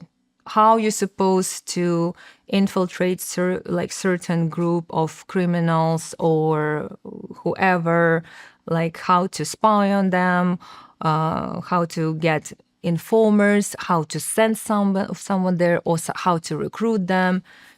Mostly of them, of course, were men. Obviously, using me as a bait to get closer would be the perfect ideal scenario. We would go together, let's say with one or two my team member, spy on the mission. So we would literally sit down in the car, or we would be somewhere outside, not too close, so he wouldn't notice us. But we would in the beginning just see what's his inner circle, right? Do pictures, basically the whole thing, the whole spying. Then we would gather information about our target. And then we would install... What kind of information? Everything, like how many sugar does he put into his coffee? Everything from A to B, what time does he wake up? Where does he go? Whom does he meet? What do they do? What they talk about? Of course, you put all the bugs and everything as much as you can. You try to listen to what they're talking about. Basically everything. How long would you do this for? Depends from the target. So the last target, for example, we were establishing the social engineering for about 3 months before I actually was introduced to him. Before you made an approach? Before, yes, the first approach, it was 3 months of intense work, yes. But we had to create the whole setup for him. So, for example, I mean, it sounds like a movie plot, but it's kind of cool. What secret intelligence can do, actually, or like anyone can do. Do you remember the movie? Have you seen the movie The Game with Michael Douglas? No. It's an old movie. Another movie also, which is closest, so it's easier to explain, Focus with Margot Robbie and Will Smith. What's it called? Focus. I don't think I've seen that Okay.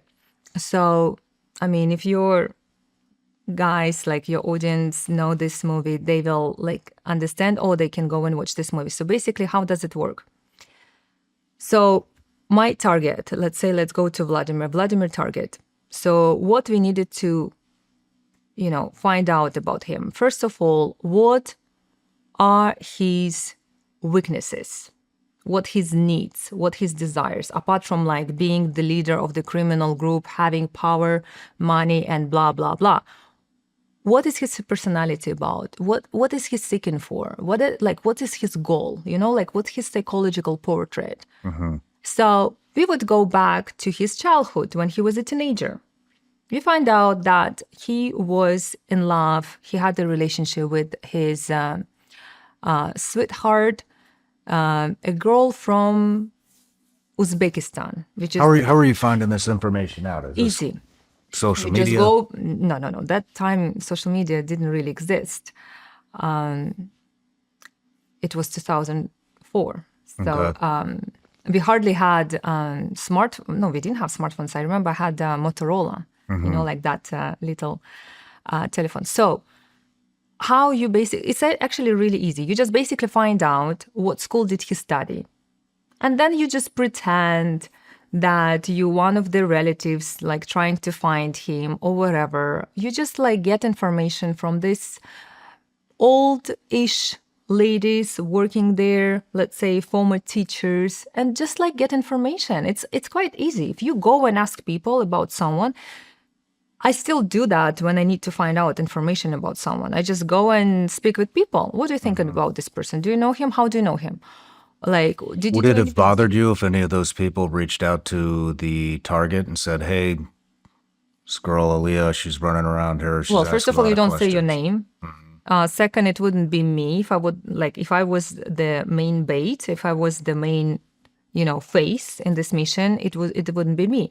It actually was my colleague who was young guy. Oh, I lost my army friend. I don't live here. I just want to find out where is he, where does he live, like what's happening with him.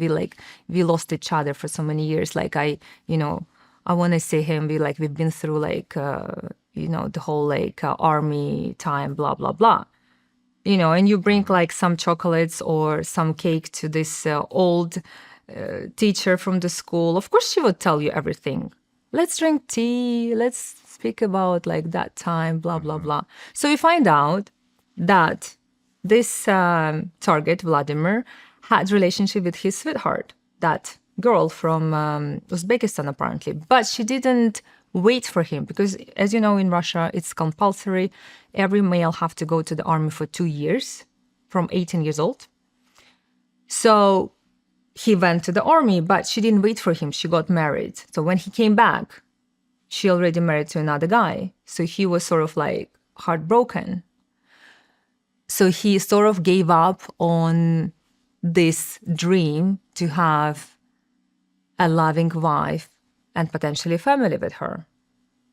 And he kind of became this rough, sort of aggressive guy who would just use women for sex and just be very, not sort of alpha male, but just having these women for a pleasure, nothing serious, no attachment, no emotional attachment, because he was hurt before.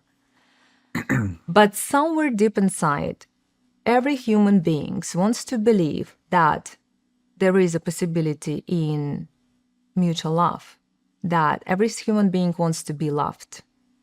Not because of something, but just literally to be loved by who he is. So what we did when we gathered all the information, very slowly, very, very subtly, wherever this target was, walking out from the gym, going into the restaurant, or like walking in the street or wherever, we would place a few separate couples. One couple, young, nice-looking guy, sort of looking like Vladimir, tall, it's all Russians, more or less, like, tall, blue eyes, good-looking, like, wearing military uniform, same as, let's say, Vladimir would wear many years ago when he was in the army, together, holding hand with the girl, more or less looking like his sweetheart from the past. So they would be just like, walking around, kissing each other, da da da. Even though Vladimir wouldn't look precisely at this couple, but peripheral vision, his backside vision would register that. So your brain register everything what's going on around you, even though you don't notice, but your brain does. So this is very subtle installation and manipulation, and basically when you plant something into someone's head. Then another day, another story, another place. Again, another couple. Another guy would wear the military uniform with another girl, but same sort of looking like his sweetheart. She would be pregnant. So they would hold hands, kissing each other, blah, blah, blah, like, like love is in the air. Then again, another day, another setup, another place. There would be similar guy, but another one, wearing the uniform with another girl, but looking like his first sweetheart. They would they would have like a carriage with the little baby, with the newborn baby. And again, same story, like love is in the air, they kiss each other, holding hands, and like, happy family.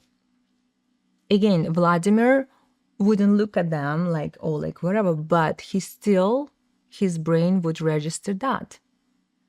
And when the time was right, when my colleague, that time who was already undercover, so he pretended to be one of the drug dealers. So he would basically get the drugs from the Vladimir's criminal gang, distribute it, bring the money, right? And then he would get to know Vladimir, he would establish trust with him, and he would slowly introduce him to sort of like these easygoing girls in the club. Not prostitutes particular, but kind of like, oh, she's a student, she's lonely, she's like, this and this, and like, you're such a powerful guy, maybe like you can hang out with her, like this sort of thing, like club girls. So he would introduce him to some girls, but less good looking, because we would know more or less his style, like Vladimir's taste. And by that time, I already had a sort of like image of his sweetheart, like Dream girl. style. Yes, like what did she wear before? So she was wearing particularly like white socks and short skirts and like braids and all that. So when I would meet him, I would do exactly the same look, appearance. So when my colleague introduced me to Vladimir, it was already like, in his brain would be like, what if she looks exactly like that, girl? What if there is a possibility I may be loved by her really and she would stay loyal to me? What if I may have a chance with her and have a family with her? What if? Instead of just like, hi, my name is so-so, let's go to the room. Everything has to be very subtle, like a little game. And you don't even understand that you are in the game, but you still, it's a beautiful setup. It takes time, but anyone can be influenced. Mm-hmm. Mm-hmm. Can we talk about your first mission? Yes. Do you remember it? Yes. What was it? So it was one of the kind of like foreign, but not too, so it's basically post-Soviet country government person who had some information. And so the first mission were actually, so I was sharing this in the podcast. So I had to place an envelope without him knowing who exactly placed it. He would have some ideas or doubts or whatever, but he that time should know that it was particularly me placing the envelope. So I literally had to pretend that I was a prostitute in the bar in the hotel where he was staying that time. And I had to seduce him, get into the room. And How when did he you was, seduce him? How? Should I recreate the whole scene? Oh, God. What was in the envelope? I could not open. And okay, so it was filled, right? It was, how do you call it in English? Like filled? Yeah, filled. So Sealed. Sealed, yes. It was something like that. So the envelope was sealed. I couldn't open it. And yet, if I would open it and know it, I wouldn't be able to share it. Just for my own like security for my life.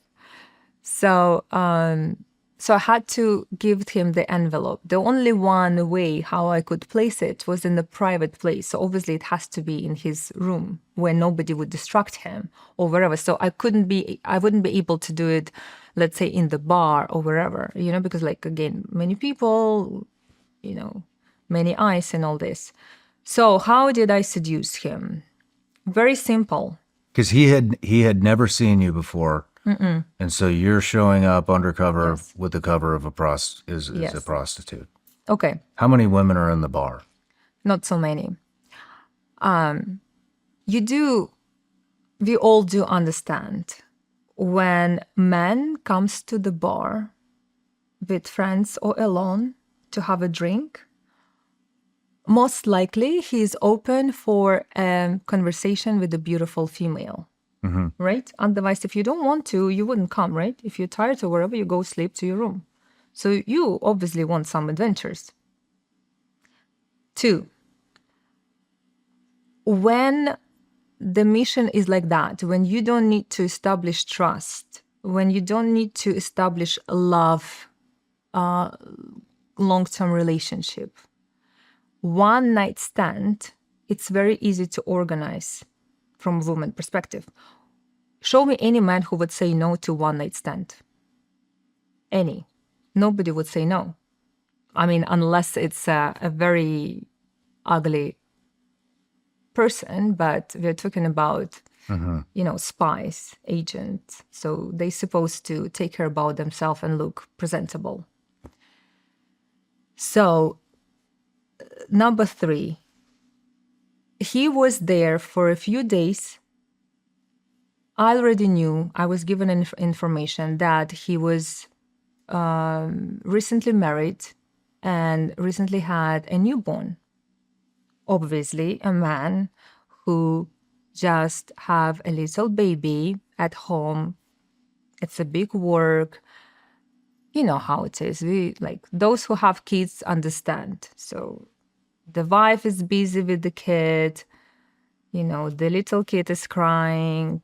It's not the same like it was before. So for him, it was easier to just have some sort of adventures and relaxed time for himself because he's on the business meeting.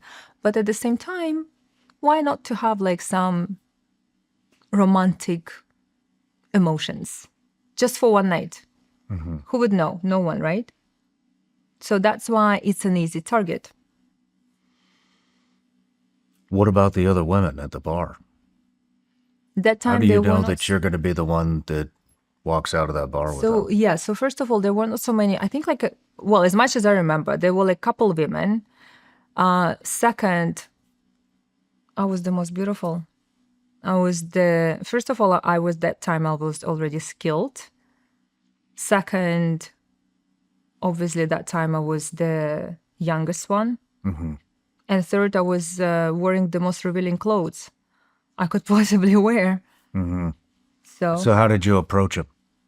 Very easy. About the drink, it's like one of the common thing you actually can approach any man if you want to meet someone. You start with from the drink. What are you drinking? Like, what would you recommend to drink here? Like, how often do you come here? Like, do you like this bar? There's so many questions you can ask. So many, and you can from one. Oh, you're not here. Like, oh, it's your first time here. Oh, like. Aren't you from here? Like, where are you traveling from? Like, where do you live? La la la. And then you go on and like you start the whole conversation. And then it's easy, haha, he he. Like, yeah, why don't we go? Like, and then after a couple drinks, it's easy to say yes to a pretty girl. And like, and then you always can find an excuse. Oh, I really want to go to the toilet, but like, you know, like I need to do it in private. Can I go to your room? Oh, I need to change something. Oh, like, oh, you can spill something on yourself and say like, oh my God, my dress is dirty. Can I please like go and wash my dress in your room? Or, there's so many things you can get into the room of the man if you really need. So you get him in the room. Yes. When do you find the time? Okay, so Get the envelope when wherever he it needs was to go. in the toilet, when he was in the shower, that's it. So the suitcase that time, I mean, now probably it would be much harder, but that time suitcases were not with the you know, like special lockers or whatever. So it was quite easy to open it, place it. It was just like little clickers. Click, open, put the envelope, you know, through all these papers and then close it and that's it. Voila, you didn't do anything. Did you sleep with him? With him, actually, I didn't. You didn't. No, I didn't because it was my first mission. I was scared and I didn't want to, I don't know, like, it's just like, I wasn't ready, okay? I wasn't ready and I just, and he was sort of like gross to me. I didn't want to. He was overweight as well, so it's just like, so I sort of like manipulated him on his family. So he physically couldn't get hard, sorry to say. He maybe wanted to, but he couldn't because I constantly was talking about his wife and his kid particular. Because his kid was a newborn baby girl. And of course, he loves her. Of course, like it's his first experience. And when you mix together kids feeling together with the sexual desire and all that, the sexual desire would be kind of like, you know, it won't work that much if you wouldn't talk about kids. You know, it's sort of like bringing kid into the sexual conversation. So we had a really nice conversation, though. He was a really nice guy. You know, he even gave me some money, some cash. So I made a profit. It's generally how it works with prostitution. so I'm told. But at least I didn't, you know, at least I didn't compromise my cover. So maybe when he find out this envelope, he wouldn't even think about me. I don't know.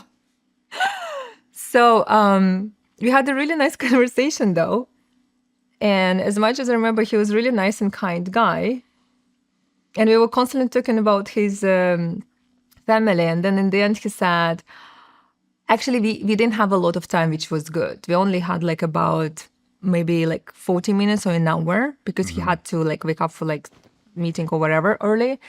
And he told me like, I don't have a lot of time. So I was like pushing into conversation. And then he said, thank you so much for this conversation. It was so important. You know, like I wanted to speak out with someone, but I can't, right? Because I couldn't tell these things to my wife or like, you know, to anyone. So it was so nice to speak with you because I was a random person and he would share with me all his thoughts.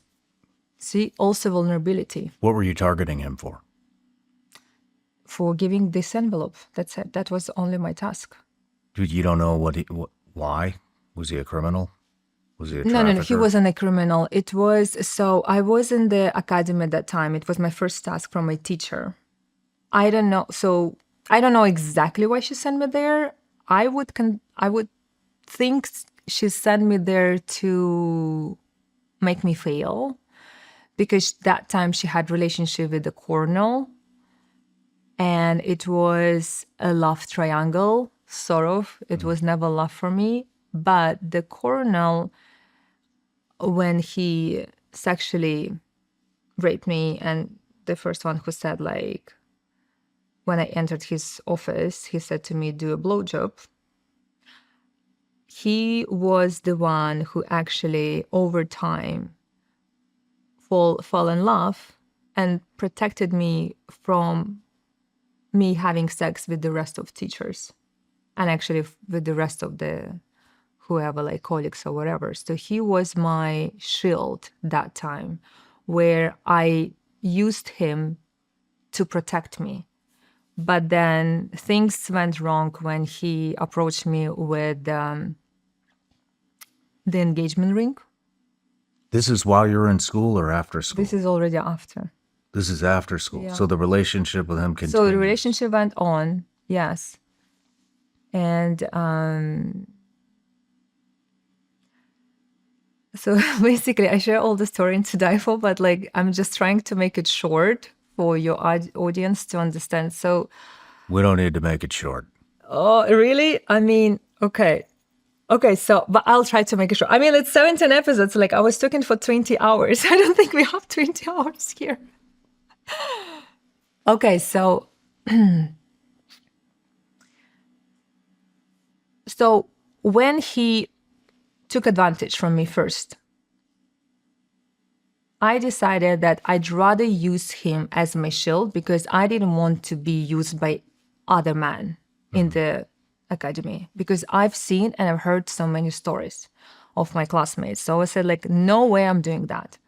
So I was like, okay, because he has the highest rank, because he has the highest respect, and he is the boss, sort of, I decided that I will play along and I will learn all the seduction techniques and use the seduction techniques on him in order for him to sort of like fall in love, be more interested, but also protect me, because I knew that He wants you wanted him to want you all to himself so that you didn't have to. Correct. have So sex he wouldn't with want to everybody. share me, my body, with anyone else. So I decided to play, these cards. And it did work because he also had other sexual relationship with other another students, and also with this female teacher who sent me to this first mission. And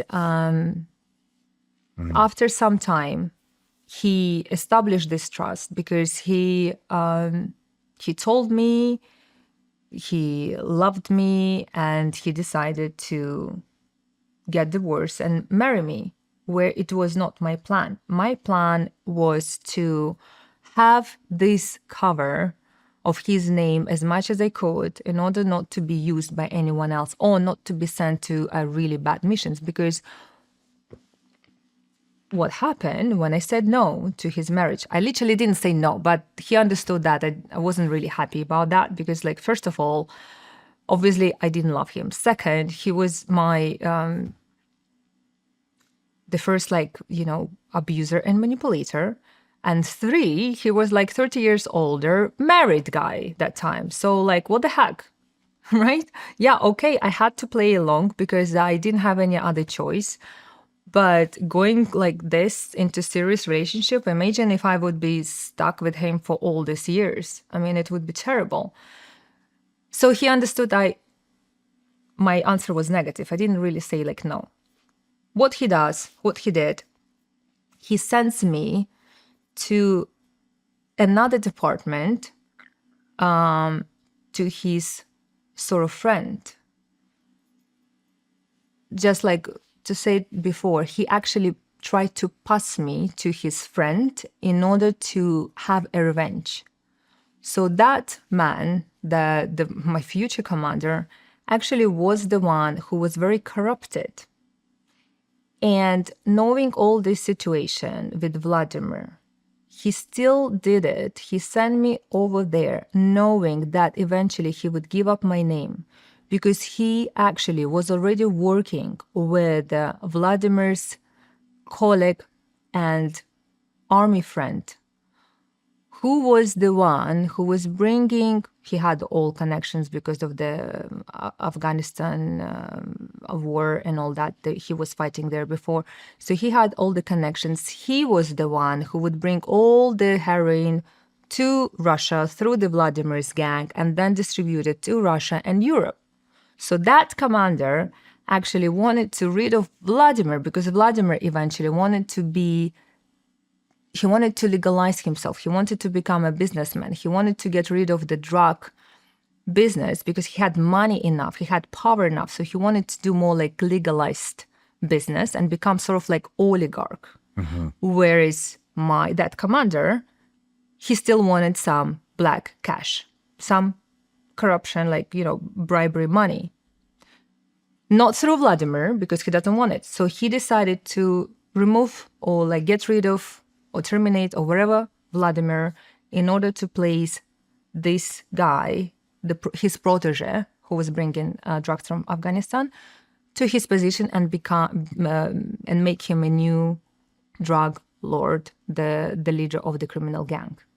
So in any way, it was a setup for me. If you look like through like my eyes, like onto my story, my commander didn't really care about that. Like I would be killed, I wouldn't be killed, I would survive, or something may happen with me. It doesn't matter.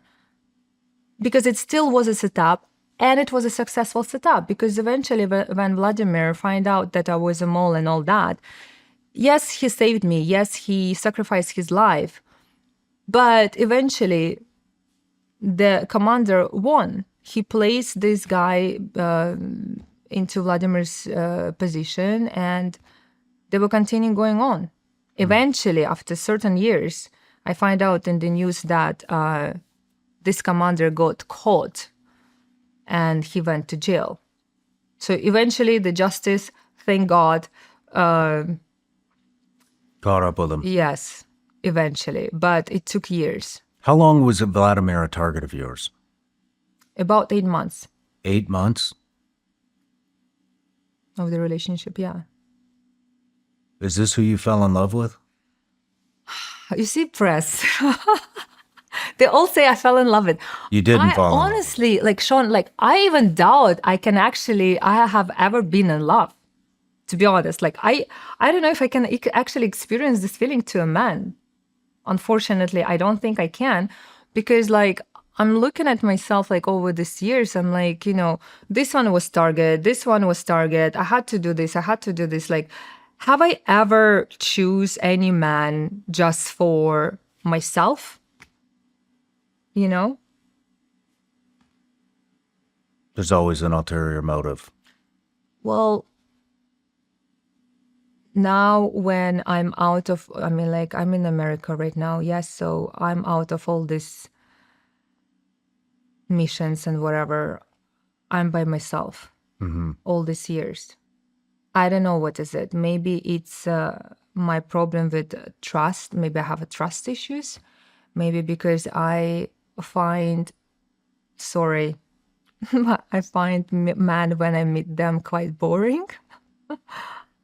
I mean, like, they're really nice men, and there's so many amazing men, and I just don't know. It's just it doesn't work for me, or maybe I haven't met the right man who would understand my vision and the way I think and what I understand. Because more or less, especially in America, and that's why I do understand why all this kind and quite naive tech CEO and executive in Silicon Valley are so easily targeted by female spies, because they're just very sweet and very nice, and they are really naive.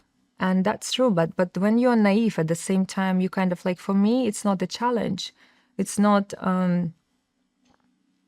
I want like brain stimulation, apart from just like physical activities. You want to speak with the person about something, right? And when I don't have to speak about or like share my vision or like my thoughts, like I don't find it interesting. And then, the poet said, Amar Khayyam said, it's better to be by yourself rather than with anyone else. So I decided for now to just focus on my work and do my best, and then we'll see. My days don't slow down. Between work, the gym, and time with the kids, I need eyewear that can keep up with everything I've got going on. And that's why I trust Roca.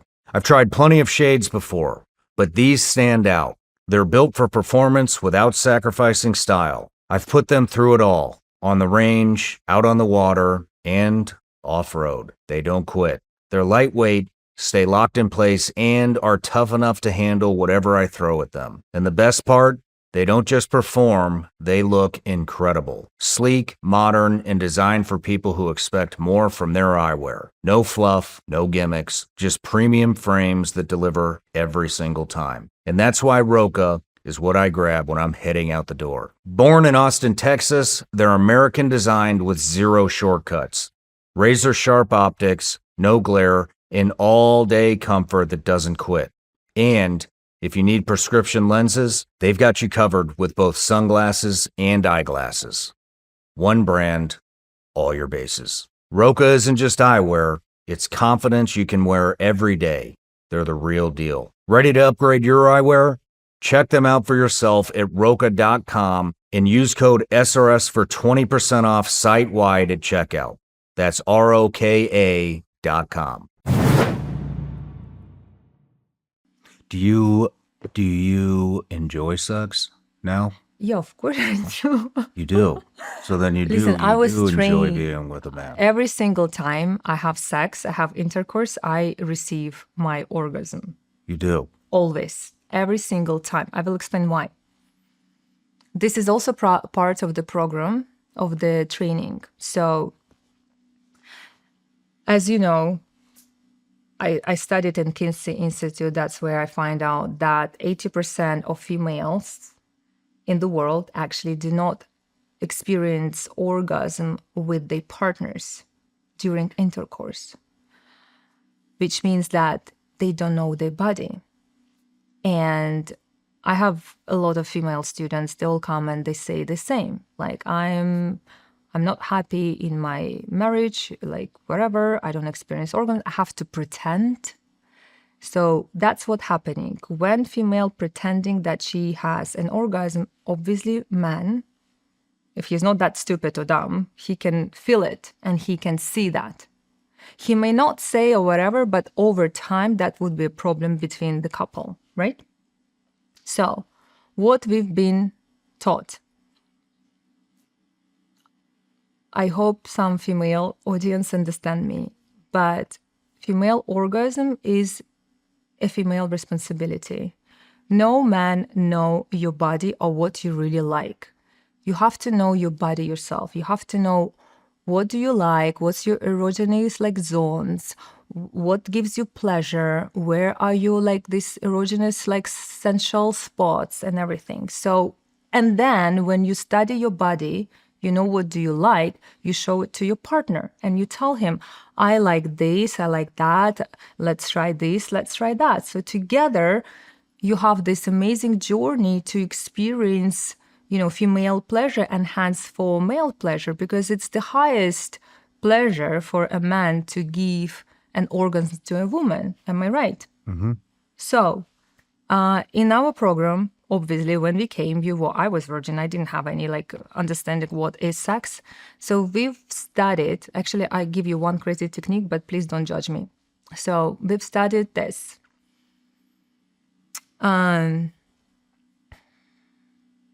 One of the effective technique for self-confidence esteem, to believe in yourself and look at yourself as you are the most beautiful for yourself, of course. Like you're the most beautiful, you're the goddess, you believe in yourself, you are the best.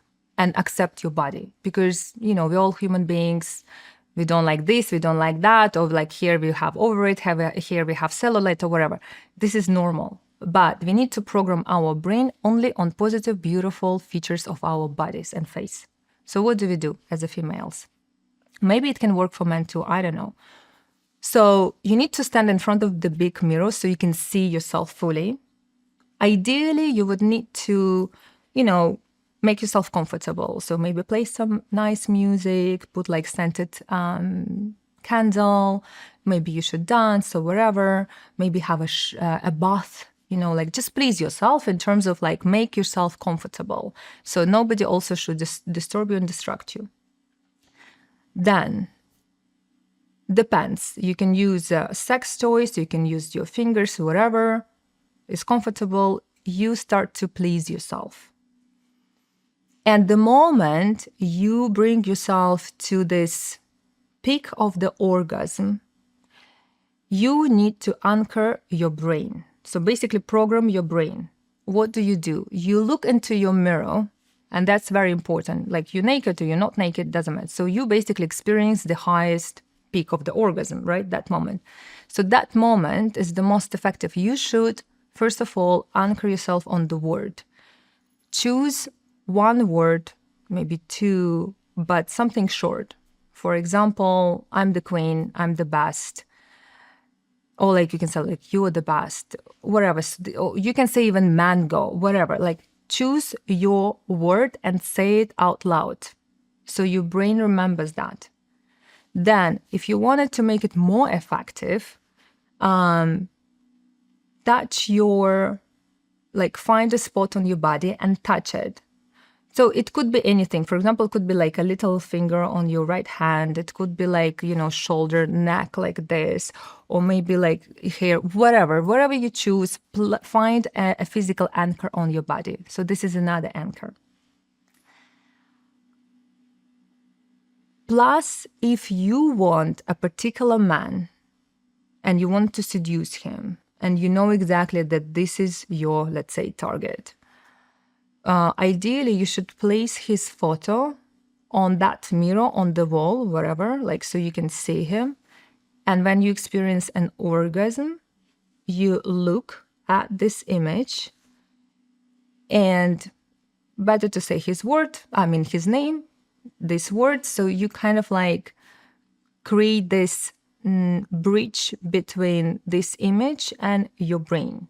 So what will happen when you will see next time this target, your brain will automatically release endorphin hormones and pheromones. Pheromones is the scent which everybody can create. Plus, of course, you can use a special perfume, which actually like KGB used to have this special ingredients in the perfume, which contains like some like grass and all that, which actually attracts attention. So your brain instantly creates this impulses in your body. So your cheeks are blushing, your eyes are sparkling. So you kind of like getting into the mood of pre-orgasmic mood. So your target, this guy, obviously he sees that, he noticed that. I mean, isn't it amazing? You see like a woman who's like looking at you like with this, I want you on right now here, So, but this is like for seducing a mission, the target. So, but when you do it for yourself, anchoring yourself, and you do it a few times, the moment you feel anxiety, the moment you feel shy, or the moment you feel like uncertain or like in doubts, or you're stressed, you touch yourself into this anchor where you placed on your body, and you tell yourself the same anchor word, I'm the best. Again, same story, the brain will create this pheromone impulses, this endorphin hormones, the happiness hormones, this state of confidence and the state of bliss that you are the best. And you walk into the room with this, random people, or you walk wherever you go, like pitching for the new business or wherever, or like for a date. And you have already this posture, you have already this presence, you have these vibrations, this aura, and this energy. Try it. It does work to me. So about orgasms, the sex, yes. So with this technique, since I learned this technique, every single time and every single my sex partners I had intercourse with, I have experienced orgasms. So it's not really about the man, dear ladies. It's about your own body and awareness of your own body and knowing how to give yourself pleasure. It's not about even the size or like even techniques, like the movement of the man, of your partner. No, it's all about your body. If you're comfortable with your body, if you know your body, you will adapt yourself towards these movements, like the angle of your body, the angle of your hips, or maybe positions. Everybody's body is different and unique, but all of us, we have our like own sensible spots in the body, so we can adjust our body towards our partner's body, and it will be much easier rather than blame your partner and tell like you are bad in sex. Interesting. So you're attracted to men and you can receive pleasure from men, but you have mentally, you have no emotional attachment to men. mentally, I'm not attracted. Oh my God. Yeah, I think so. No, don't get me wrong. I really want to fall in love. I want to experience that. You don't find men attractive. I don't. So I find them attractive physically, but when I start to speak with them, I'm bored. If it does make sense. I'm sorry.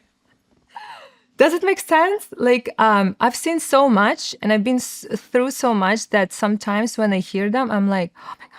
It's like speaking with my son, like teenager sort of thing, And I try like 60 years old and I try even 70 years old, same story. Like, it's not about the age, believe me. It's about experience. It's really about experience. Funny enough, just recently I was at the conference and I met, I cannot say his name obviously because he has a quite high position, but he's the one who is investigating espionage. So obviously we like have a lot of things to discuss. And funny enough, I caught myself on that. I am mentally stimulated by men.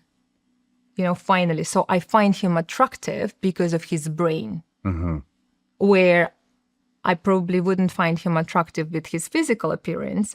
But in my case, again, as a former agent trained in this field, it doesn't matter how the man looks like to me particularly. Like, I don't really care what's his physical appearance and what's the size of his whatever, like seriously. So it's all about like, now at this point, I'm all about like mental stimulation. Does make sense? Makes perfect sense. Makes perfect sense. So let's go back to Vladimir. So we kind of went through how you targeted him, I believe. And then we talked about your first mission where you seduced a man. It's a one night stand and you're out. How are you I have a lot of questions. Have you ever worked multiple targets at the same time? Well, if have you ever had two missions or worked two different assets at the same time? No. It's always been one at a time? I mean, I don't even understand how, like, if you're a double agent, maybe you can do Well, that. a double agent would be, a Russian working for the Russians and also for and the at the US. same time giving the information to like CIA, maybe. Yeah. Yeah. So basically what I'm saying is if you have two operations going on at the same time, maybe you're targeting Vladimir, who is a drug dealer, and then you have, I don't know, Benjamin over here, and he's a sex trafficker. Are you ever working two different? Do you see what I'm saying? Are you ever just thinking simultaneously that would be a great plot for the movie. We need to write a book about it.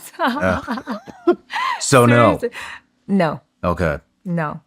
So it's single Actually, mission that would be focused. really hard to do. I mean, like, you would have to have a lot of like knowledgeable people around you, like your team members, and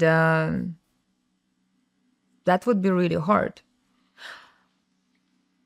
In the end, with Vladimir mission, when my colleague was killed. Hold on, we didn't. Oh, okay, sorry. I don't even know any of this. Sorry. Yet.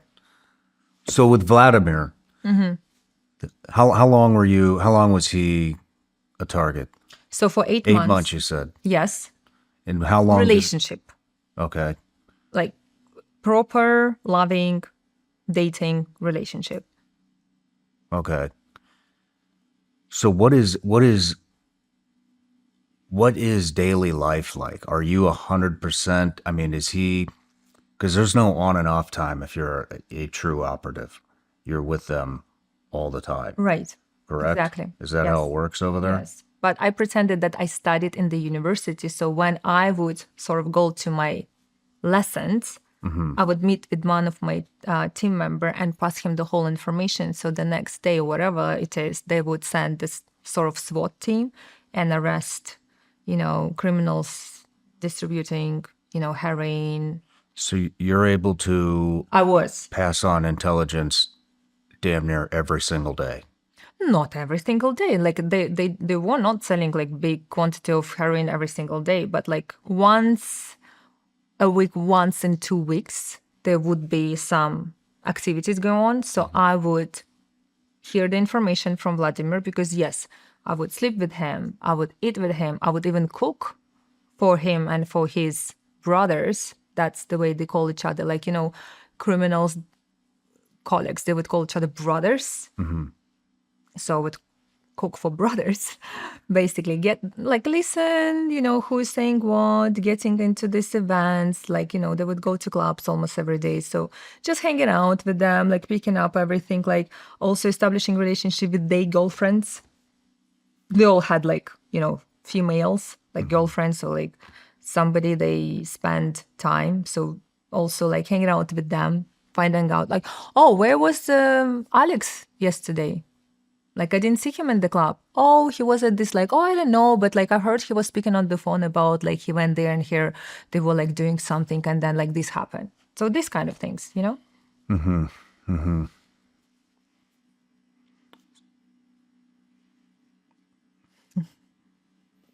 So eight months. So how did he get killed? Oh, And this was it's a long story. Yes. This is heroin coming out of Afghanistan. Is there any human trafficking? Yes. But particular Vladimir was not, his gang was involved into this business because, of course, that drug and human trafficking are very connected. But Vladimir particular, he was not, so as I said, he wanted to legalize himself. So he was not the one who was giving the decisions about human trafficking yet. When I told him, when I sort of like confront him a little bit about that, I'm like, have you like seen this? Do you know this? Or like, do you know how many like girls were kidnapped and all this? I don't know, maybe he lied to me or whatever, but as much as I could read him that time, he didn't know. So I suppose, because it's a criminal gang, of course, there are a lot of members, and every single team of the gang would bring money for abshak. Abshak, it's like money for, it's kind of like donations from each member or wherever. Like, so for example, you do the criminal activity, you get money, so you give 10% to each, let's say, member, and then you have money allocated for the sort of bank. So it's bank of the criminal gang. It calls abshak. Gotcha. So every single criminal, whatever team, when they would do some activities, they would bring money to abshak, to the bank. And sometimes they probably wouldn't tell where this money come from selling drugs, guns, humans. But it's still the same.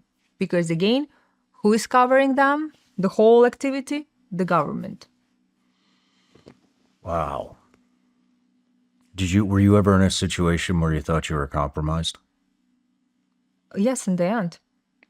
In the end, where I understood that I was just a bait, that my commander used me just to get rid of Vladimir in any way. Like, it didn't really matter how he would rid of him, like this way, another way, it doesn't matter. It didn't matter to him.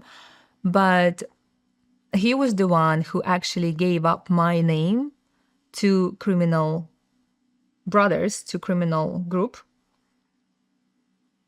And Vladimir that time, he didn't know. So he found out this from his criminal brother. When they called, like when he called me, I didn't pick up the phone. Like I told you, like it's, today it reminded me a little bit this PTSD. So the criminal gang were giving this information that I'm the mole from my own commander, from that commander who wanted to exchange Vladimir to his protege. As always, the driver, this sort of security driver guy of Vladimir, would wait for me downstairs to pick me up for a dinner. That was our normal routine. So I would go home, change, do my homework from the university, and then coming downstairs for a dinner to have like dinner with Vladimir and then go and sleep with him in his house. As always, I come downstairs, but instead of only one driver, they're like car full of guys who called me sister, and they put the bag into my head. They, beat me like in the car. Then we come to the forest. Before that, when I told you, like they took my bag with the, my bag with Motorola. So I couldn't receive any call. I mean, like I couldn't pick up the phone when Vladimir was calling and everything. So the time they brought me to the forest, this commander protege was the one who orchestrated the whole thing, showing to criminals, look, she is the mole. Vladimir sucked because he fell in love into the mole. He cannot be the leader because he's stupid, because he was trapped by this bitch. And I will show you how we should do revenge on these moles, on these rats. They would call these agents who would be undercover rats. Here in English, they call it mole, but in Russia, they call it rats. So she's a rat. And I will show you in front of you guys how we should do a revenge. So first of all, he raped me in front of everybody on the land, on the soil. Good. And then that was not the worst. So when they were beating me up, so then I had to do some... How many of them? About 10 people, because it was like 2 cars. I was in one car, there was another car. They beat the shit out of me that I had to restore my bone over here. I still have a scar, that's why I'm kind of like covering it and all that.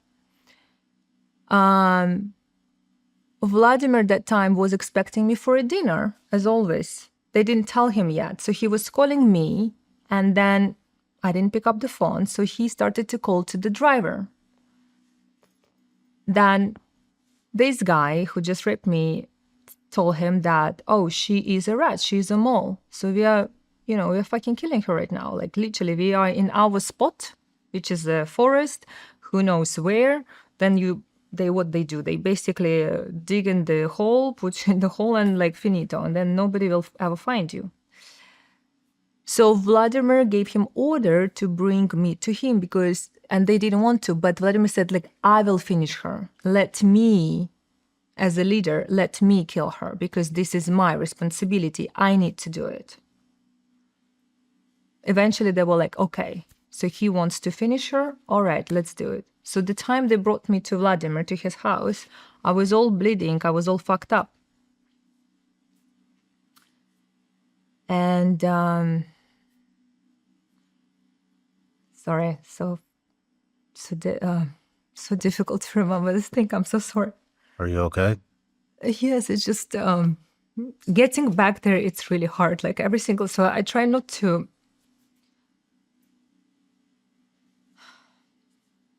Sorry, I apologize. It's okay. So anyway, Vladimir listened to whole my story.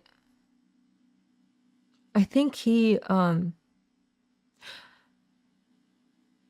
maybe I want to kind of like romanticize him or whatever, but I think that time I I think that he understood where I'm coming from, that everything I was doing, I wasn't doing this willingly or because I wanted to, because I had to. So I told him the whole story with the colonel and how I entered the military academy and everything and how I ended up there. So he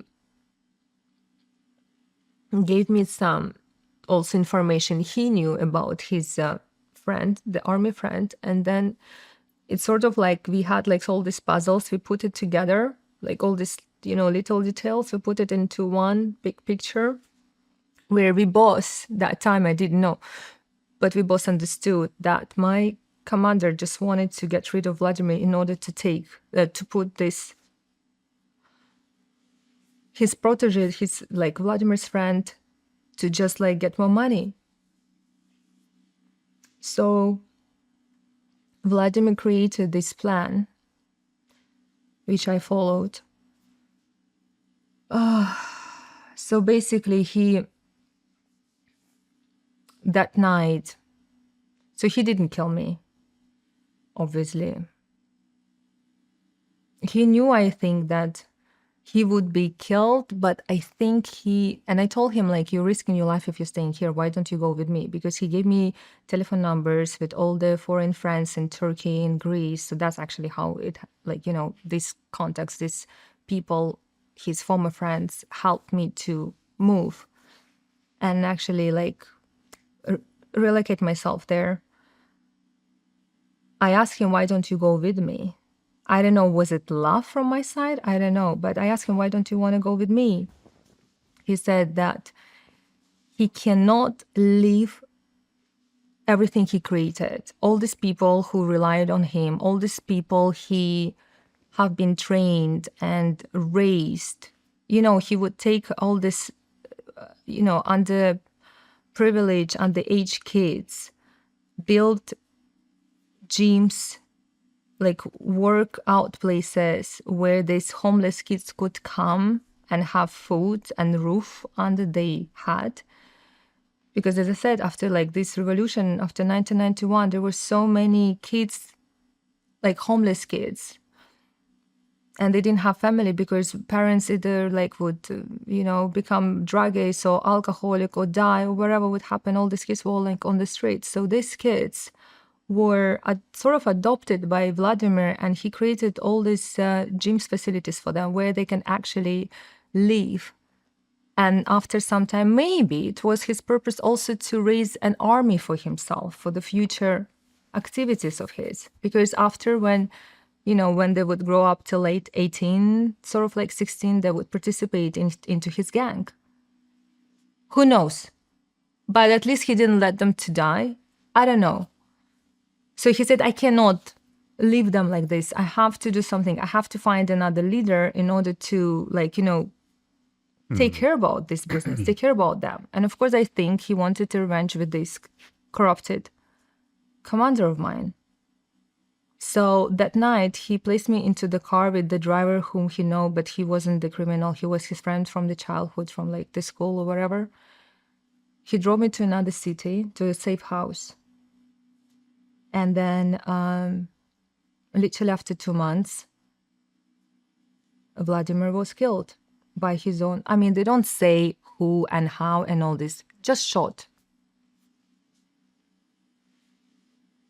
It's actually an article on internet, so people can look online and search and see it. So he been shot, and that's the end of the story. I mean, his story. Were you sad? You know what? I lost that time that night when I realized that my commander set me up because of whatever money, because of the money and power, because of the revenge, because of many things. Because I also said to him no when he wanted to fuck me. It was like male ego, revenge, money, corruption, and all this together. When I realized that, I lost, hope and belief in any kind of like romanticized feeling of the patriotism that I sacrifice myself for the country, for people, to save them. And then like my job, myself being used for someone's purposes, for like just gaining money or wherever. And I'm just like a little tool, which is not that important. And you just like can, through like people like that. Because like, as I said, like one of my colleague was killed during this operation, and like nobody would care. I think I lost any belief or hope. I don't know. I just lost it. Believe or hope in men, believe or hope in No, humanity. I didn't lose the belief in human beings, of course. There's so many amazing people I met during like these years.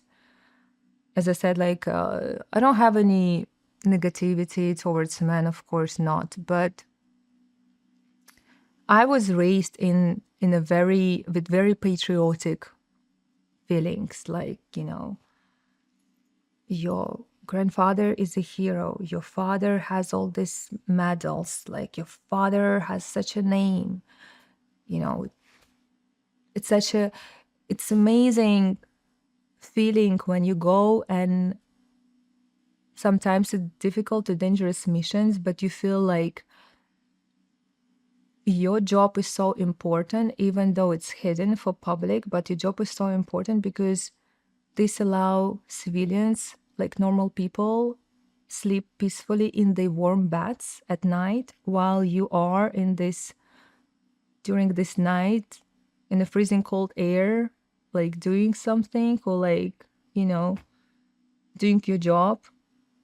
And you like, you know what I'm saying? And even though it's like really hard and you haven't eaten, you haven't slept, you're exhausted physically, but the only one hope which actually keeps you like focused and keeps you like this, like positive, is because you know that You believe in the mission. you believe in the mission. You believe that you saving someone's life. It's the only one big belief. And this was betrayed by my own commanders, by my own government. Like, how could I live with that?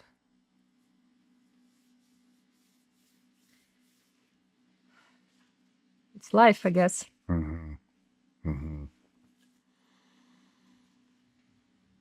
I mean, under completely different circumstances, there's a lot of veterans and former intelligence personnel that feel the exact same way about this country. I can understand.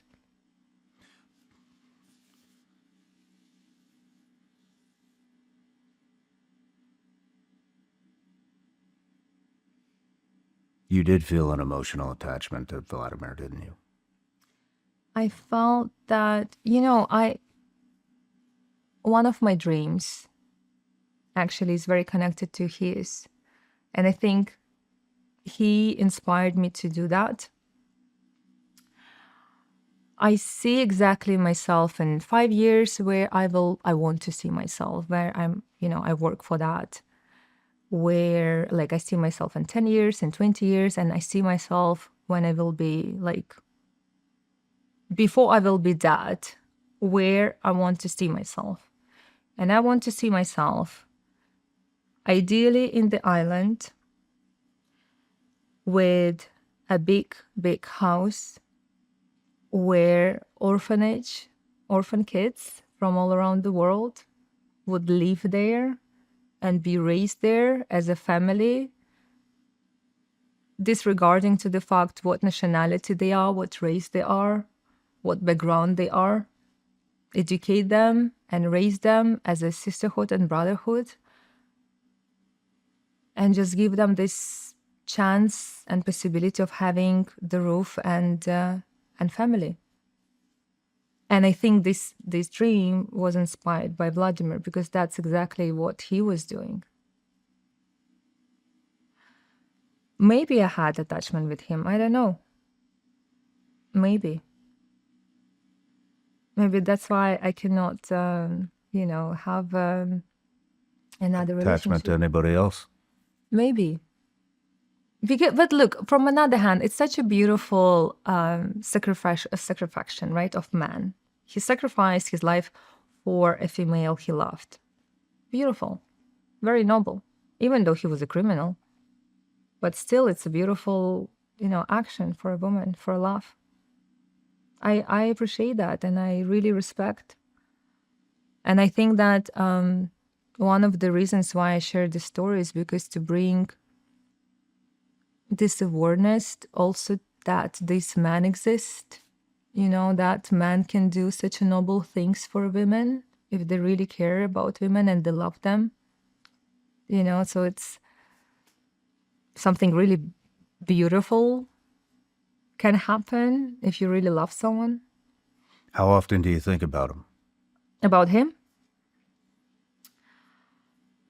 Only when somebody asks me. I don't really think about him in a normal routine. I'm constantly so busy and my brain is always occupied with so many projects and things. So one of the technique also not to go to the past because it can ruin you completely. And I learn also there is another technique. So I learn how to block your past. So you don't, the worst thing when you compare what if he wouldn't be dead and we would meet each other in Greece and happily live and have 3 kids and blah, blah, blah. What actually it brings you? Nothing. You just basically deprioritizing yourself and it's a virtual world which doesn't exist, right? Mm-hmm. You need to focus on the present moment. And I always do this technique. Maybe you heard that. When I go to this negative thoughts, what if, or my past, or I got a little bit emotional because maybe it's really a few times in my life when I went back to that moment when I was raped and beaten up almost to death. I don't allow myself to remember that because if I would never get over that dark emotions. Mm-hmm. And then this can lead me to a really bad things. Like, for example, I don't drink alcohol. I choose not to because in the past, if I would drink, my brain slowly, but my shield, my guard would, drop, and I would remember that memories and that experience, and I would go into darkness. As I don't consume any drugs because it can also bring me the same problem, So I self-regulate myself and I self-control myself because I choose healthy lifestyle. I choose to achieve my goals rather than memorizing and remembering that past. That past made me who I am today, and I choose to be strong, right? And move on rather than to live in the past. And I strongly advise people not to live in the past and remembering the past, but move on because the life is beautiful. There's so many amazing things in the world. You can do so many great things for others, for human progress, for our planet, for our home. It's amazing. The thing is that it does keep coming up for you. It does keep coming back? It keeps coming back. It keeps coming back when you drink. It keeps coming back. So that's why I don't drink. So it's coming back right now. So what I want to ask you is, would you rather process it and come to an understanding and move past it, or keep blocking it? Okay, great question. Thank you so much. I feel like I'm with my therapist now. So I work with therapists for 17 years, right? As I said. I don't know. I don't know because I will be honest. I don't think I'm powerful enough to process that. Really. I think it will, it will really destroy me. You know what I'm saying? I'd rather keep it over there for now Because at the moment, I still do not feel stable. You know, I due to certain circumstances in my life, I still don't feel like, okay, I am safe. I'm like, I have my security. I don't feel it yet. I am working on that right now. I want to achieve it.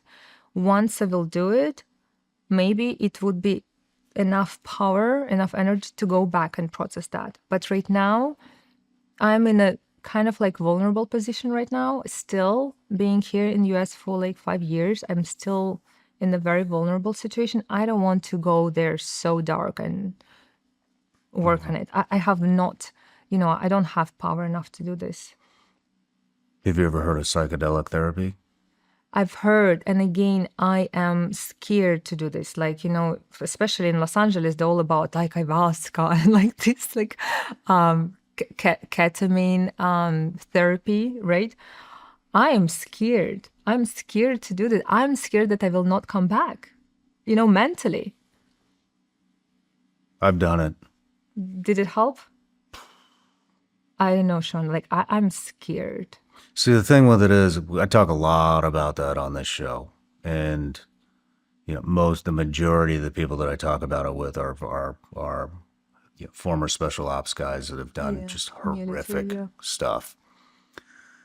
And you know, the general consensus is that it's very healing, and you know that. For me too. I mean, that when I came off booze. It's been almost 4 years since I've had a drink this February. Congratulations, that's Thank you. big achievement. I too. know that it's hard. But it's very hard. actually, it was easy for me. I did psychedelics, and Really? it was done. No, it's hard for me. Sometimes I just want to. But what I'm saying is, it'll throw you back in those situations, but you're able to observe it from a different perspective, where you're not necessarily emotionally attached, and you process it. Do you think that I block these memories? Yeah. So do you think like if I would go back and process it would actually give me sort of like reveal? Yeah.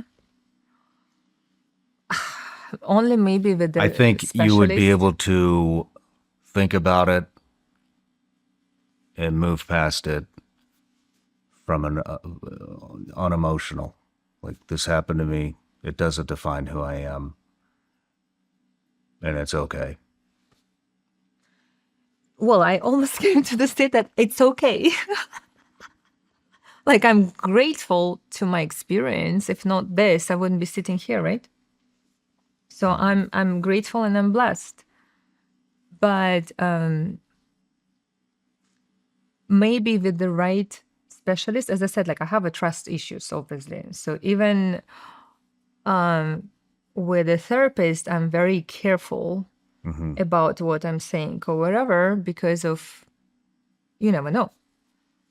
So obviously, like when you are in such a vulnerable state, under psychedelics, you need to really have people whom you trust 100%. Unfortunately, I cannot say that right now in my life I have these people. Maybe because it's my problem. Oh, okay, I trust my son 100%. I do trust some of my friends, so people I work with. But to do psychedelic with them therapy, no. Does make sense? Makes perfect sense. Okay. I'm just planting a seed, and maybe you'll look into it. And if you do and you need some contacts, let me know. Okay. But, you know, so, you know, going back to Vladimir, I mean, I think it's very obvious that you had some sort of connection, feelings for him. I'm just curious, if you did have the opportunity to talk to him again, what would you tell him? If I would speak with him, I would tell him thank you. Of course. Thank you for giving me a chance to live this life and being here right now in front of you. Just big thank you from the bottom of my heart. That's it. I mean, I would of course apologize. But I did apologize that night. I think he understood that sometimes we are in these life circumstances that people, you don't need to even say that you apologize because people know that you are. It's different. But being grateful, 100%. Let's take a break. Okay.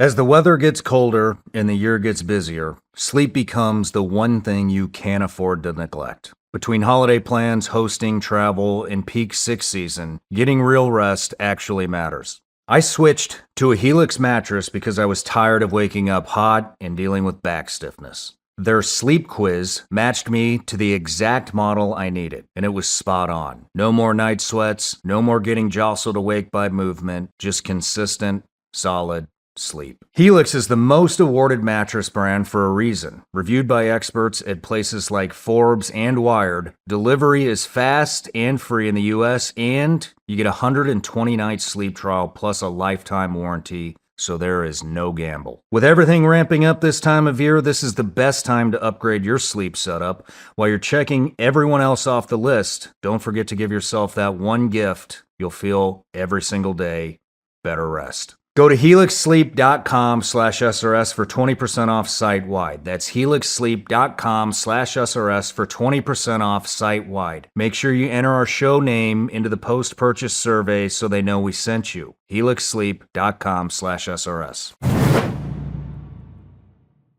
A lot of dark stuff going on in the world right now, and it's to the point where I don't even believe my own eyes anymore because I cannot verify what people are saying about all the political violence, the division. I partnered with this production company called Ironclad, and we're doing an 8-part audio series on PSYOPs, on why foreign countries, governments, maybe even our own government would conduct a PSYOP on its own people. And I just think that this series is going to be extremely important because it's going to open the eyes of people on why these things happen. You can head over to psyopshow.com, order it today. I think you're going to get a lot out of this. Who's pulling the strings? Who's pulling them?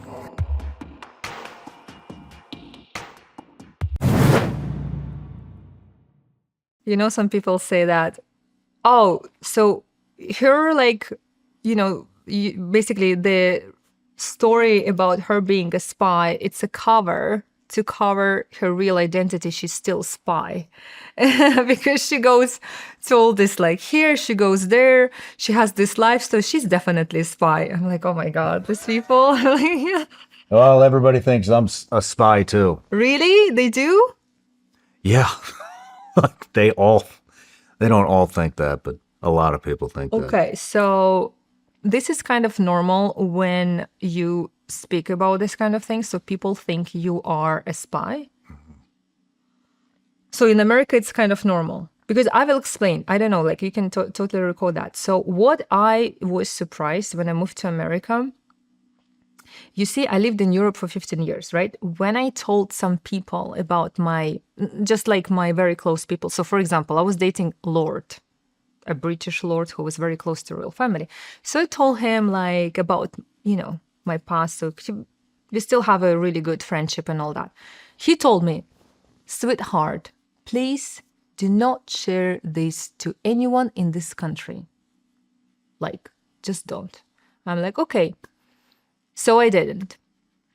I come here and it was sort of like a necessary thing to do. But when I shared that, what I didn't expect, that press will go viral. Like viral as it became like viral, like different other countries, including even India or like Asia, Greece, and all like Slovakia, Slovenia, Australia, like I mean, like they all were writing about like so it's ongoing press. Like the New York Post, it was the recent one, but before that, it was much bigger mainstream. So my team did an estimation; it was over 500 million viewers on just like some articles, which is crazy. So, but everything came from America. So American press presented me. So I kind of like told them what I did. But in my perspective, this is operative work, what I was doing. I would never call it like spy work. Yet we did spy on our targets, when we had to gather information, we need to do research, blah, blah. But yes. So the press calls like, oh, she is a sex spy and all this, and it went just viral. And I'm like, wow. Like, I was even like, oh my God, like this is crazy. So I think, especially in America, because of the Cold War situation, and because I'm coming from USSR, it's just like became so big and so viral just because of like, people ask us questions like, okay, so if you spy, it must be like in the movie Red Sparrow. So you must seduce these American ministers, politicians, ambassadors. So this is the belief. Like, oh my God. So this, the imagination is crazy, especially in America. Like, why? Oh, yeah. Americans are notorious for over-sensationalizing news stories and over-embellishing pretty much everything. So, but... conspiracy theories, with some of them I cannot disagree. I agree. But the whole like spy thing, I mean, yes, of course, it does exist. But only in this country, it's just so much interest. Everybody thinks I'm still a spy. Actually, I was never a spy. I was but anyways. Have you ever spied on someone, like on your targets, like to get some information? Yeah, okay. I guess I was a spy. So see, so if you were doing that, even for one target, they call you spy. Yet, like in Russia, they would never call each other, hey, spy, come here. Like, hey, spy, you have to go to this mission. We don't... Yeah, it doesn't happen here. Right? Either. They don't do it in the military. They call you like according to your rank or according to your job status. Like, for example, operative, blah, blah, blah. Your mission is so-and-so. Or like they would say agent so-and-so. Right? What do they accuse you of being a spy for? What's your current mission? Wait, are you talking about press or are we talking about people or what are we talking? I don't know. I just noticed that. I see it in the comments. Yeah, that's what I'm saying. In America, people still think that I am a spy. So I came to this country in order to spy for Russians. I'm like, people, please try to hear me out. Please.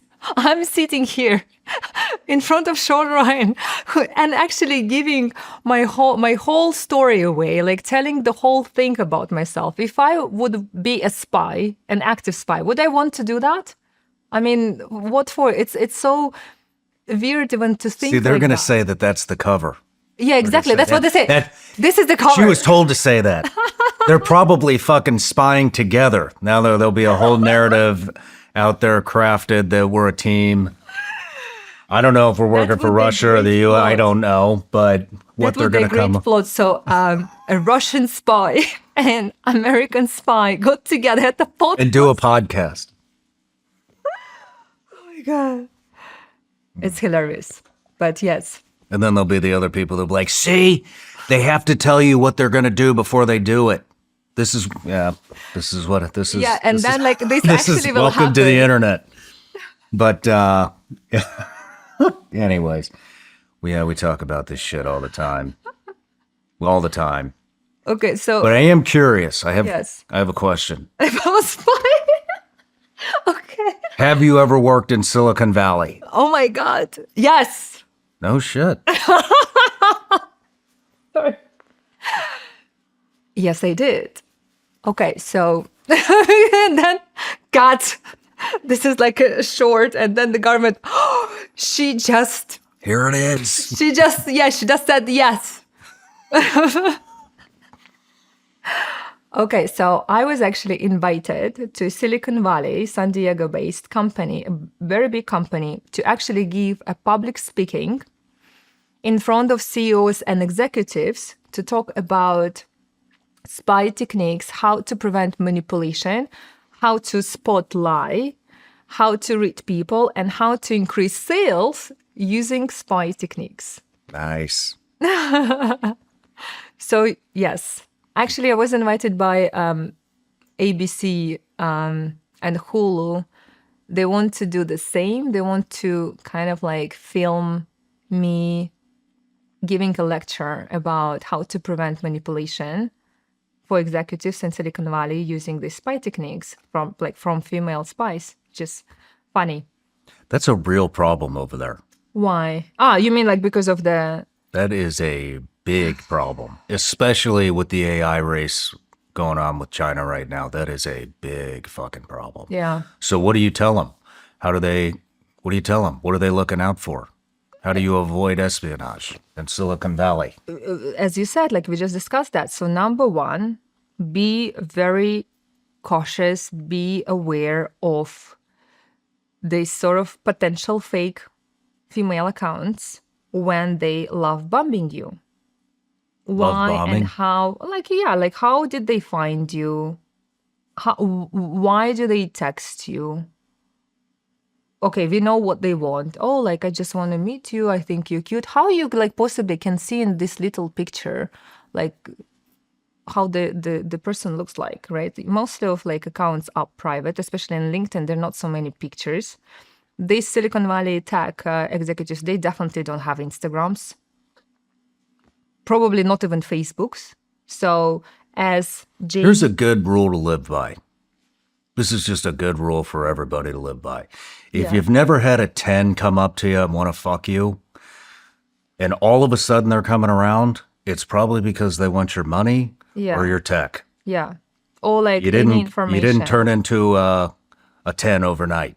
So yes, especially when you're... Just be honest with yourself. Yeah, but it's really hard for people, especially for men, to be honest. Like, really.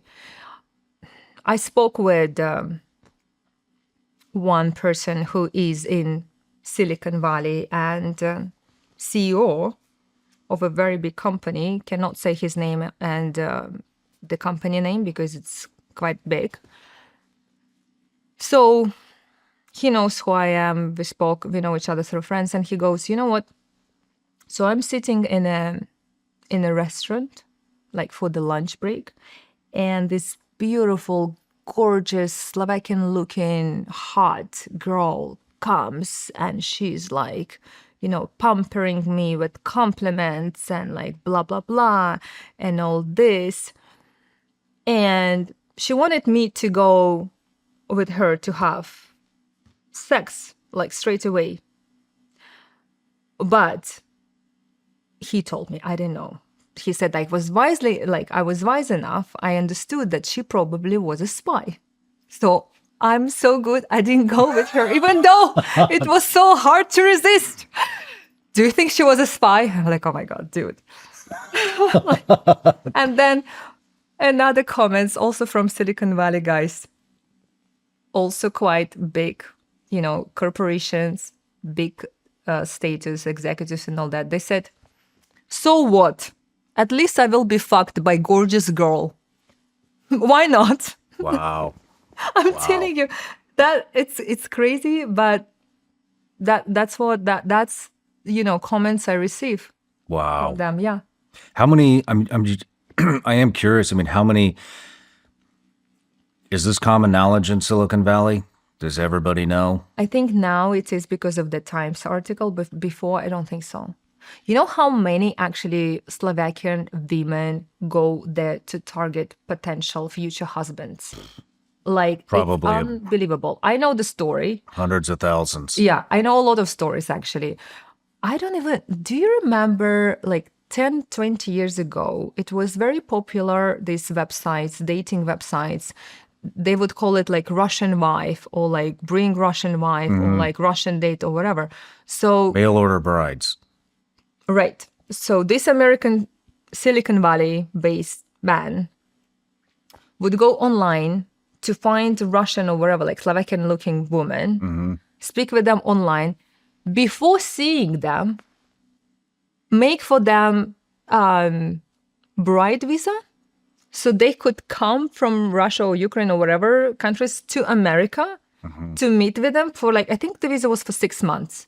And They decide if they want to marry them, like this woman, then she would stay under the marriage visa, like the, green card marriage residency, or she would go back home. But most likely, of course, these women would do everything, everything to, to show like the best behavior, obviously in every possible way. So this man would end up marrying them. And surprisingly, I know a lot of females having these situations. So they would particularly target American men from California, from Silicon Valley, in order to move to America, get married, have kids with them.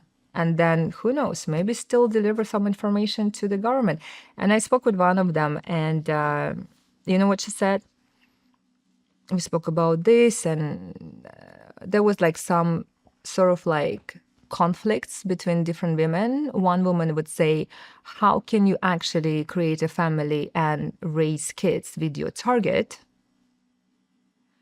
Another one would say, yes, but if you do that for the government, like, why would you do it for government, right? But she another one said, like, imagine the situation, what if your parents in Ukraine or Russia, Belarus or wherever, what if they are threatened or they would be put on risk if you would reject this task from the government? So,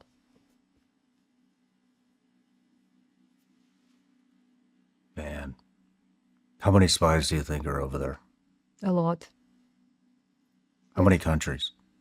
How many countries? Like from different, definitely. Okay, so I spoke with one person I mentioned before, mostly China, because Chinese are particularly targeting the IP, intellectual property from the American companies, corporative companies, Russians,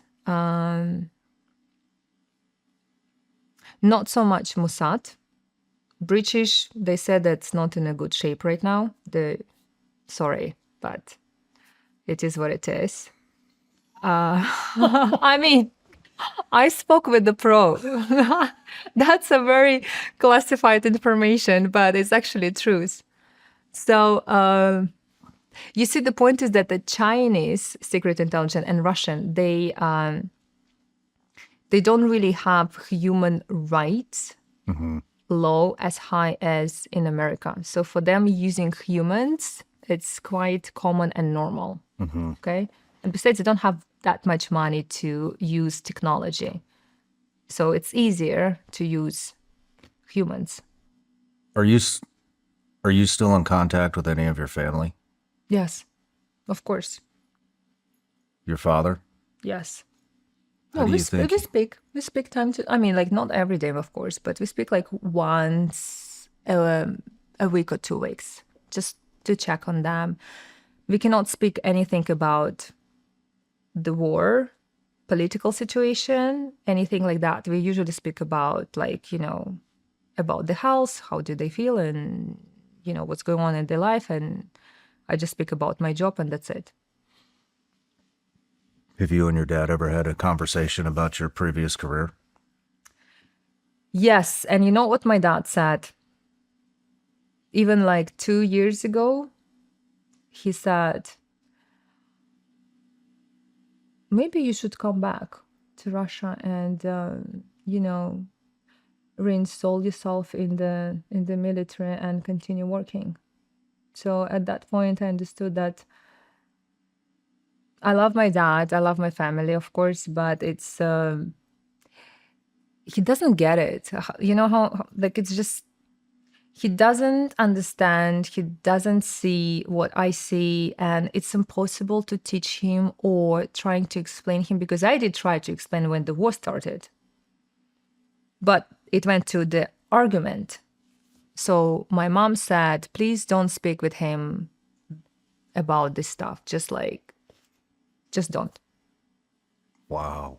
When I actually, he doesn't know the whole story about Vladimir, but when I actually like moved out from Russia, even though like I was still in Russia, he actually stopped talking to me because what I said to him, the way I presented it, I said, I quit, and I left.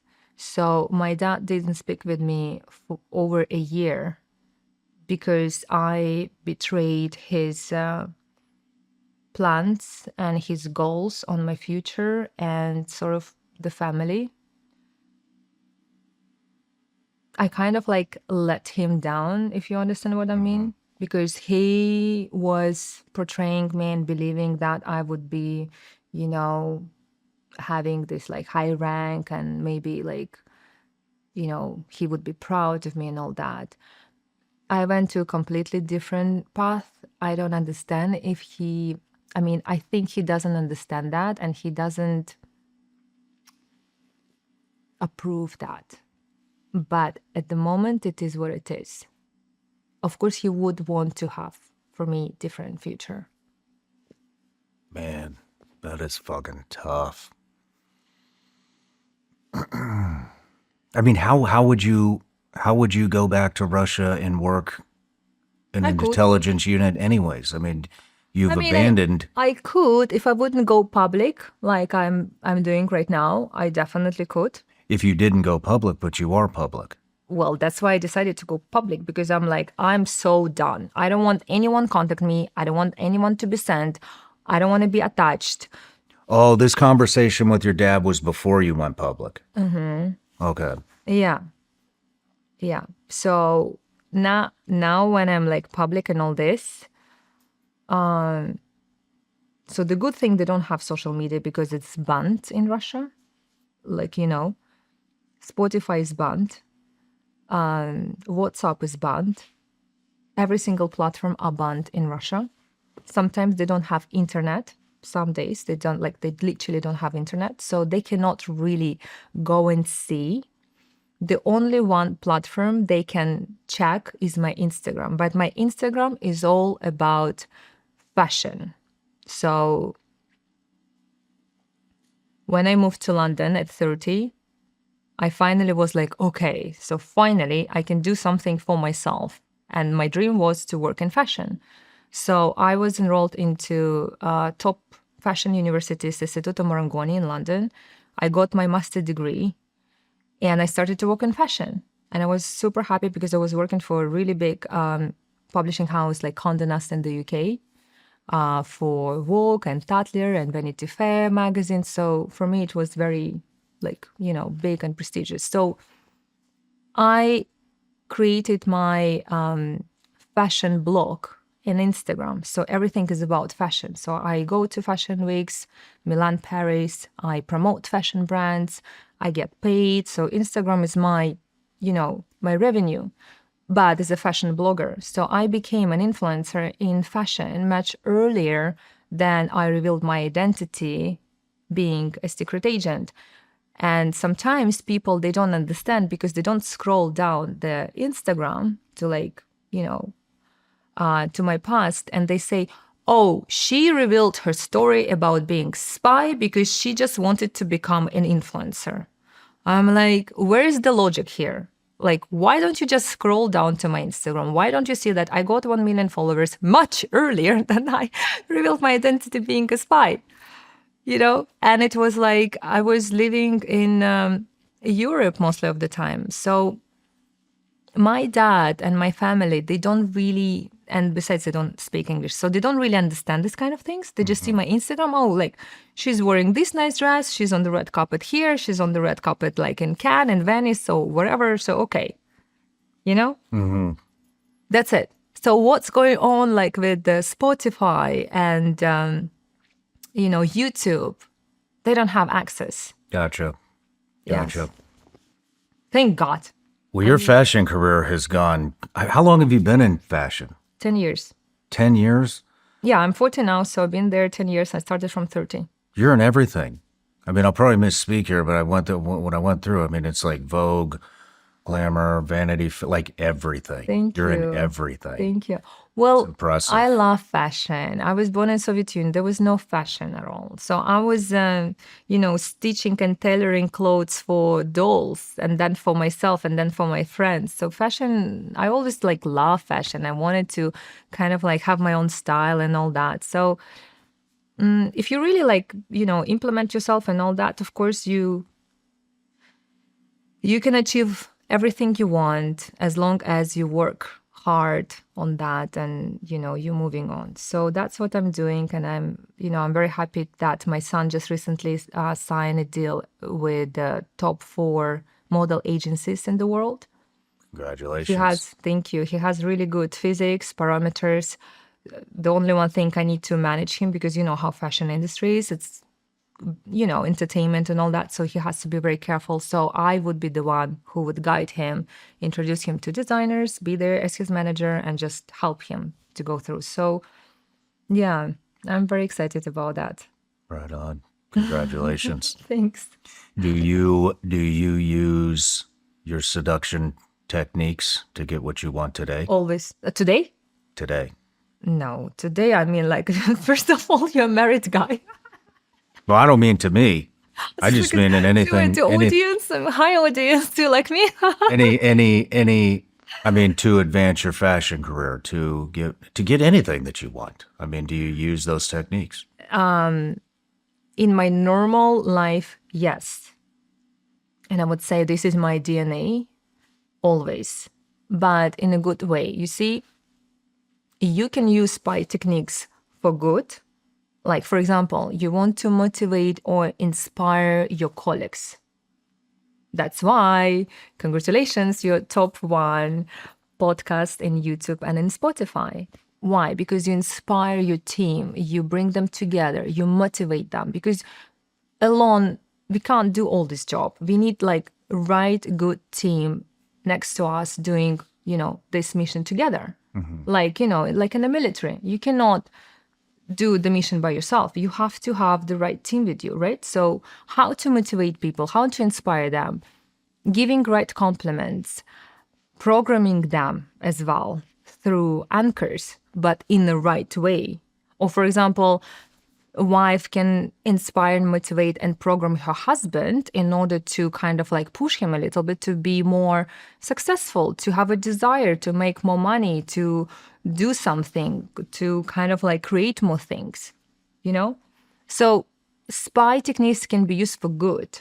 Also, spy techniques can be used for spotting the lie.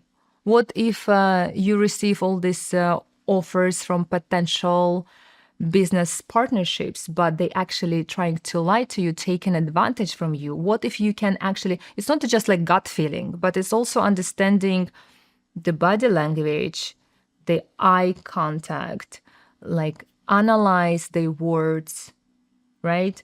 Observe their behavior, their character, like what they say, how they say. It's a lot of little details. But what if you can understand that and learn how to do all this in order to protect yourself from giving away something in the business which is not beneficial for you? So same in the relationship, right? Like we just discussed, like what if man would understand that this woman potential gold digger, this woman is potential spy, trying to get something out of you, or like they look into your wallet rather than you, and how to maybe, not like even maybe, but how to place the right boundaries. Because we all treat people according to the way how they present themselves. If you present yourself as a weak man, as dependent and emotional and kind of like, weak, most likely there would be a woman who would come and try to abuse you in order to get something out of you. Mm-hmm. Right? So you need to place your boundaries first. You need to have and raise your self-esteem, your self-confidence. And that when you are confident, most likely nobody will be able to manipulate you or use you or take something from you. We're talking about like healthy partnership, but healthy partnership starts from yourself, right? So spy techniques can use for good, and that's what I teach to people, and that's what I'm, writing in the book. And I want to share this to people, where spy techniques can use for the dark psychology, for the manipulation as well. But that's my responsibility not to share these techniques to public, to audience, so they won't use it on each other. How do you tell if somebody's lying? Many things. Now, you know what? Now I went to the kind of like maybe special skill I noticed. It wasn't like this before.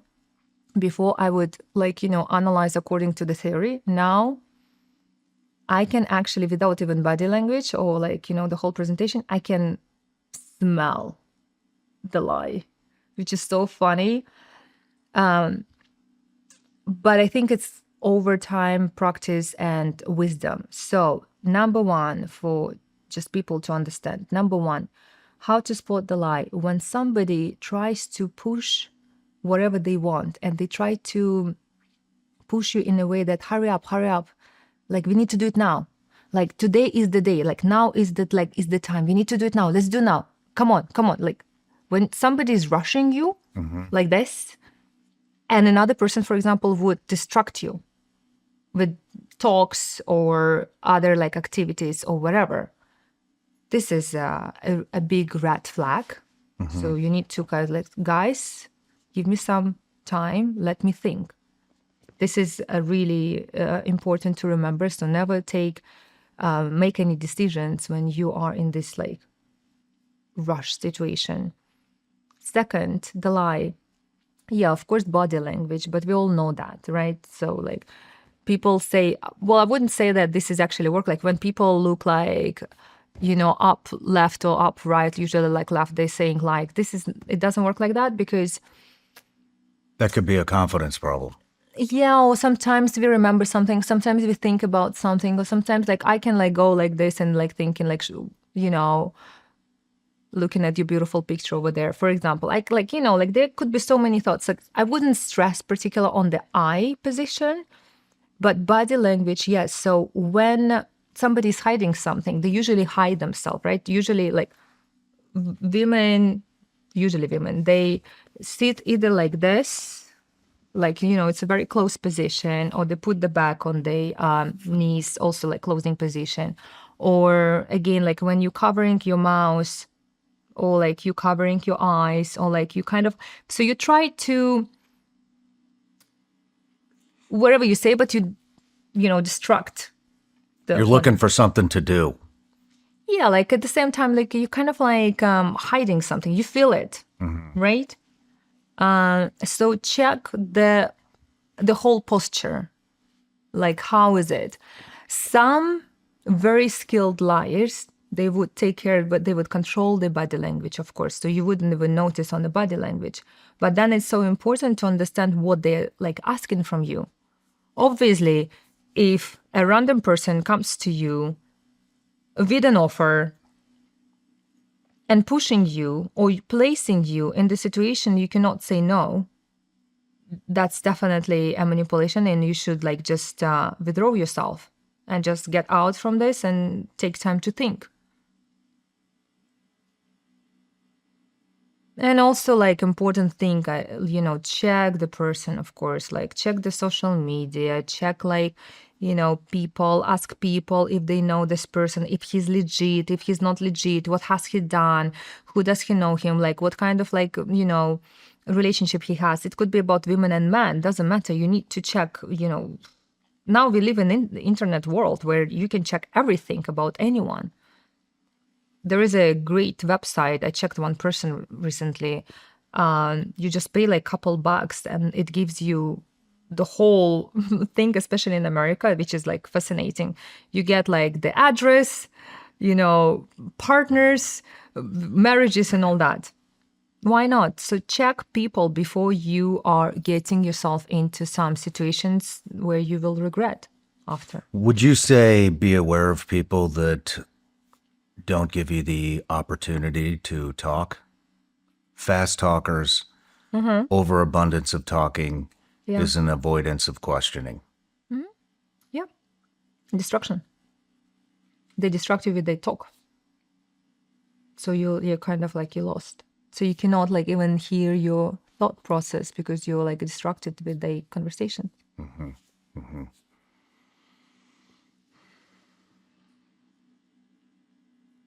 This was a fascinating conversation. Thank you. What Sorry. should we cover? Or is this the end?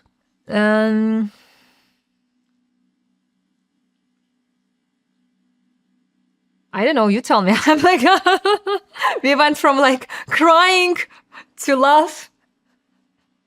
I think we covered it. Okay. I'd love to get you back. You gonna come back?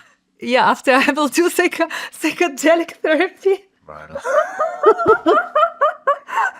and then after like, okay, now I am connected with my Zen, and I'm ready. I'm ready to go through that again and like, tell you the whole thing. I hope you look into it. I mean, I think it'd do a lot of good for you. maybe next year. So this year almost gone. Next year, when the book will be out, hopefully I'll get like, I will be sorted out with my citizenship and everything. And then we'll see. I mean, maybe yes, maybe I'll have the power enough. But again, like it's all about like the time also, the right time. You see, like when you travel, when you're committed to so many projects, you just simply don't have time to yourself. And that's also important. Like I need to have time for myself, and I'm so happy this Christmas break is coming because everybody will be busy or like with family, so I can finally sleep and I can finally rest. Finally, I can like sleep in my bed for at least 8 hours. Nice. Yeah, this is my dream.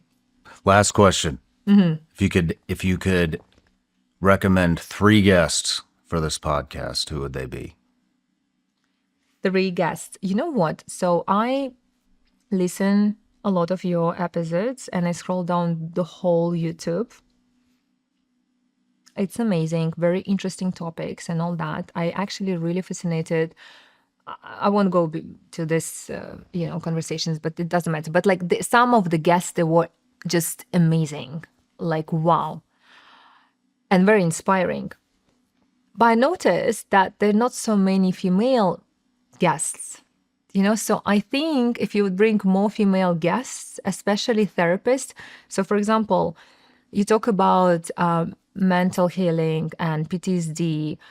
Maybe it would be great to bring somebody like expert or therapist on that, but from female perspective. Okay. I would also invite a relationship female coach. So for example, or like I'm happy to talk about what women want from men on the first date, or like in terms of like long relationship, because it's such a like men obviously have completely different psychology from women. Women also have different psychology from men, but like when women more kind of like educated in this way, because women have a precise time limit. Men, they don't. So it's very important for female to have everything during like a specific time zone, like, marrying kids, raising kids, also making career and all that. So it's very limited time. What do women want from men? I'll ask you. Okay. Good question. Women want from man only one thing. Ta-da-da! Women want stability. That's it. Stability. That's it, guys. It's wherever you would hear, oh, she wants this size, or she wants that size of a wallet.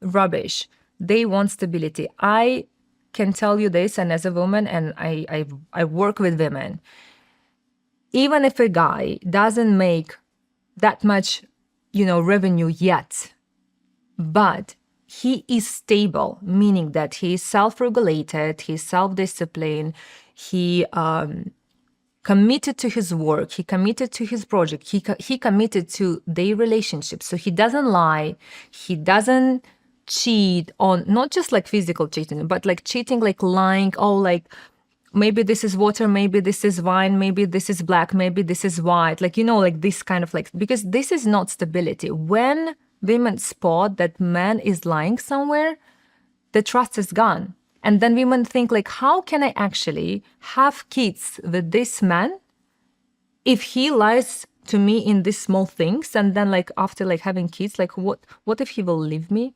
What if like he'll just let me down in something or whatever, right? So women seeking for stability, even though, as I said, the guy is not like maybe successful yet, but he's very committed to everything he does.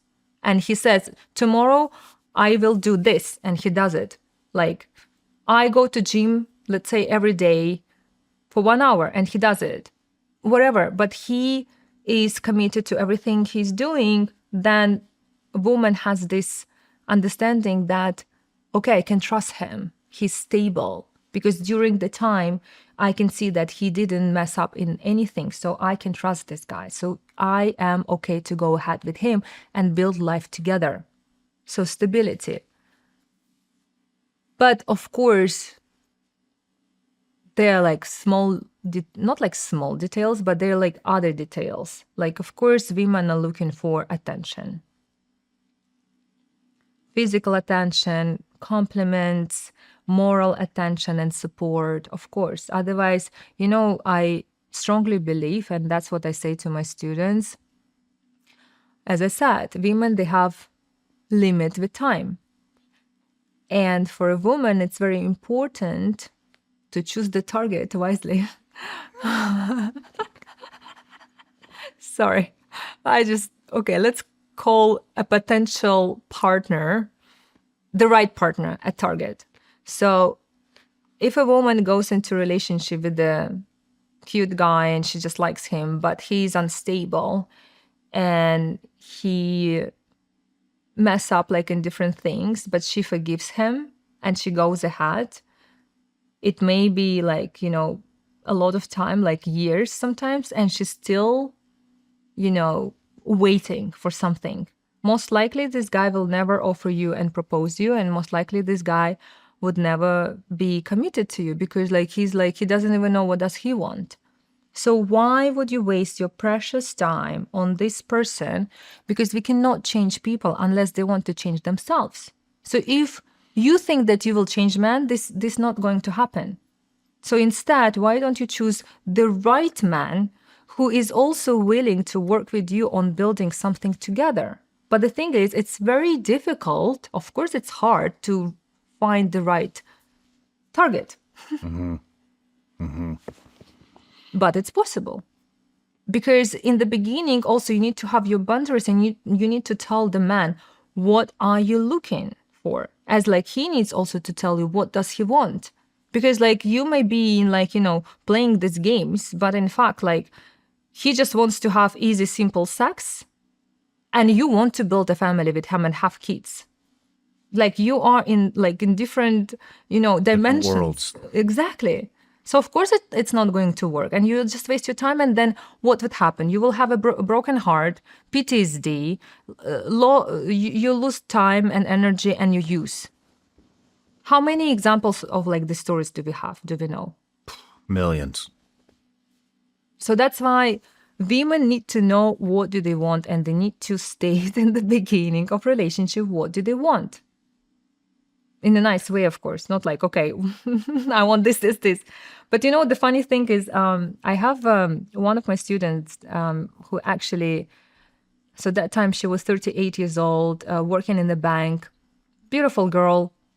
And she was like, you know what, I want to, I done my career, blah, blah, blah. I have like income, good, stable income. I have some savings. So I want to have family. I want to have kids. I want the right man. And what she did, she just basically went online and every single evening she would meet with new men, but she would state, dude, I want to get married. I'm 38 years old. I'm planning da, da, da, da, da, da, da. And a little bit about herself. I'm so and so and so. So even in dating website, like sort of like Tinder or wherever, but she was able to find the right guy for herself. And now they're happily married with 2 kids. And it's been already like, over 6 years. So it's possible. But you need to know, what do you want? Good advice. Well, I hope it helps. Great advice. Well, Aliia, I just want to say thank you for coming. I'd love to get you back here. Thank you, Shawn. Fascinating I really appreciate conversation. it. Thank you so much. I really, really appreciate it. My pleasure. Best of luck. Thank you.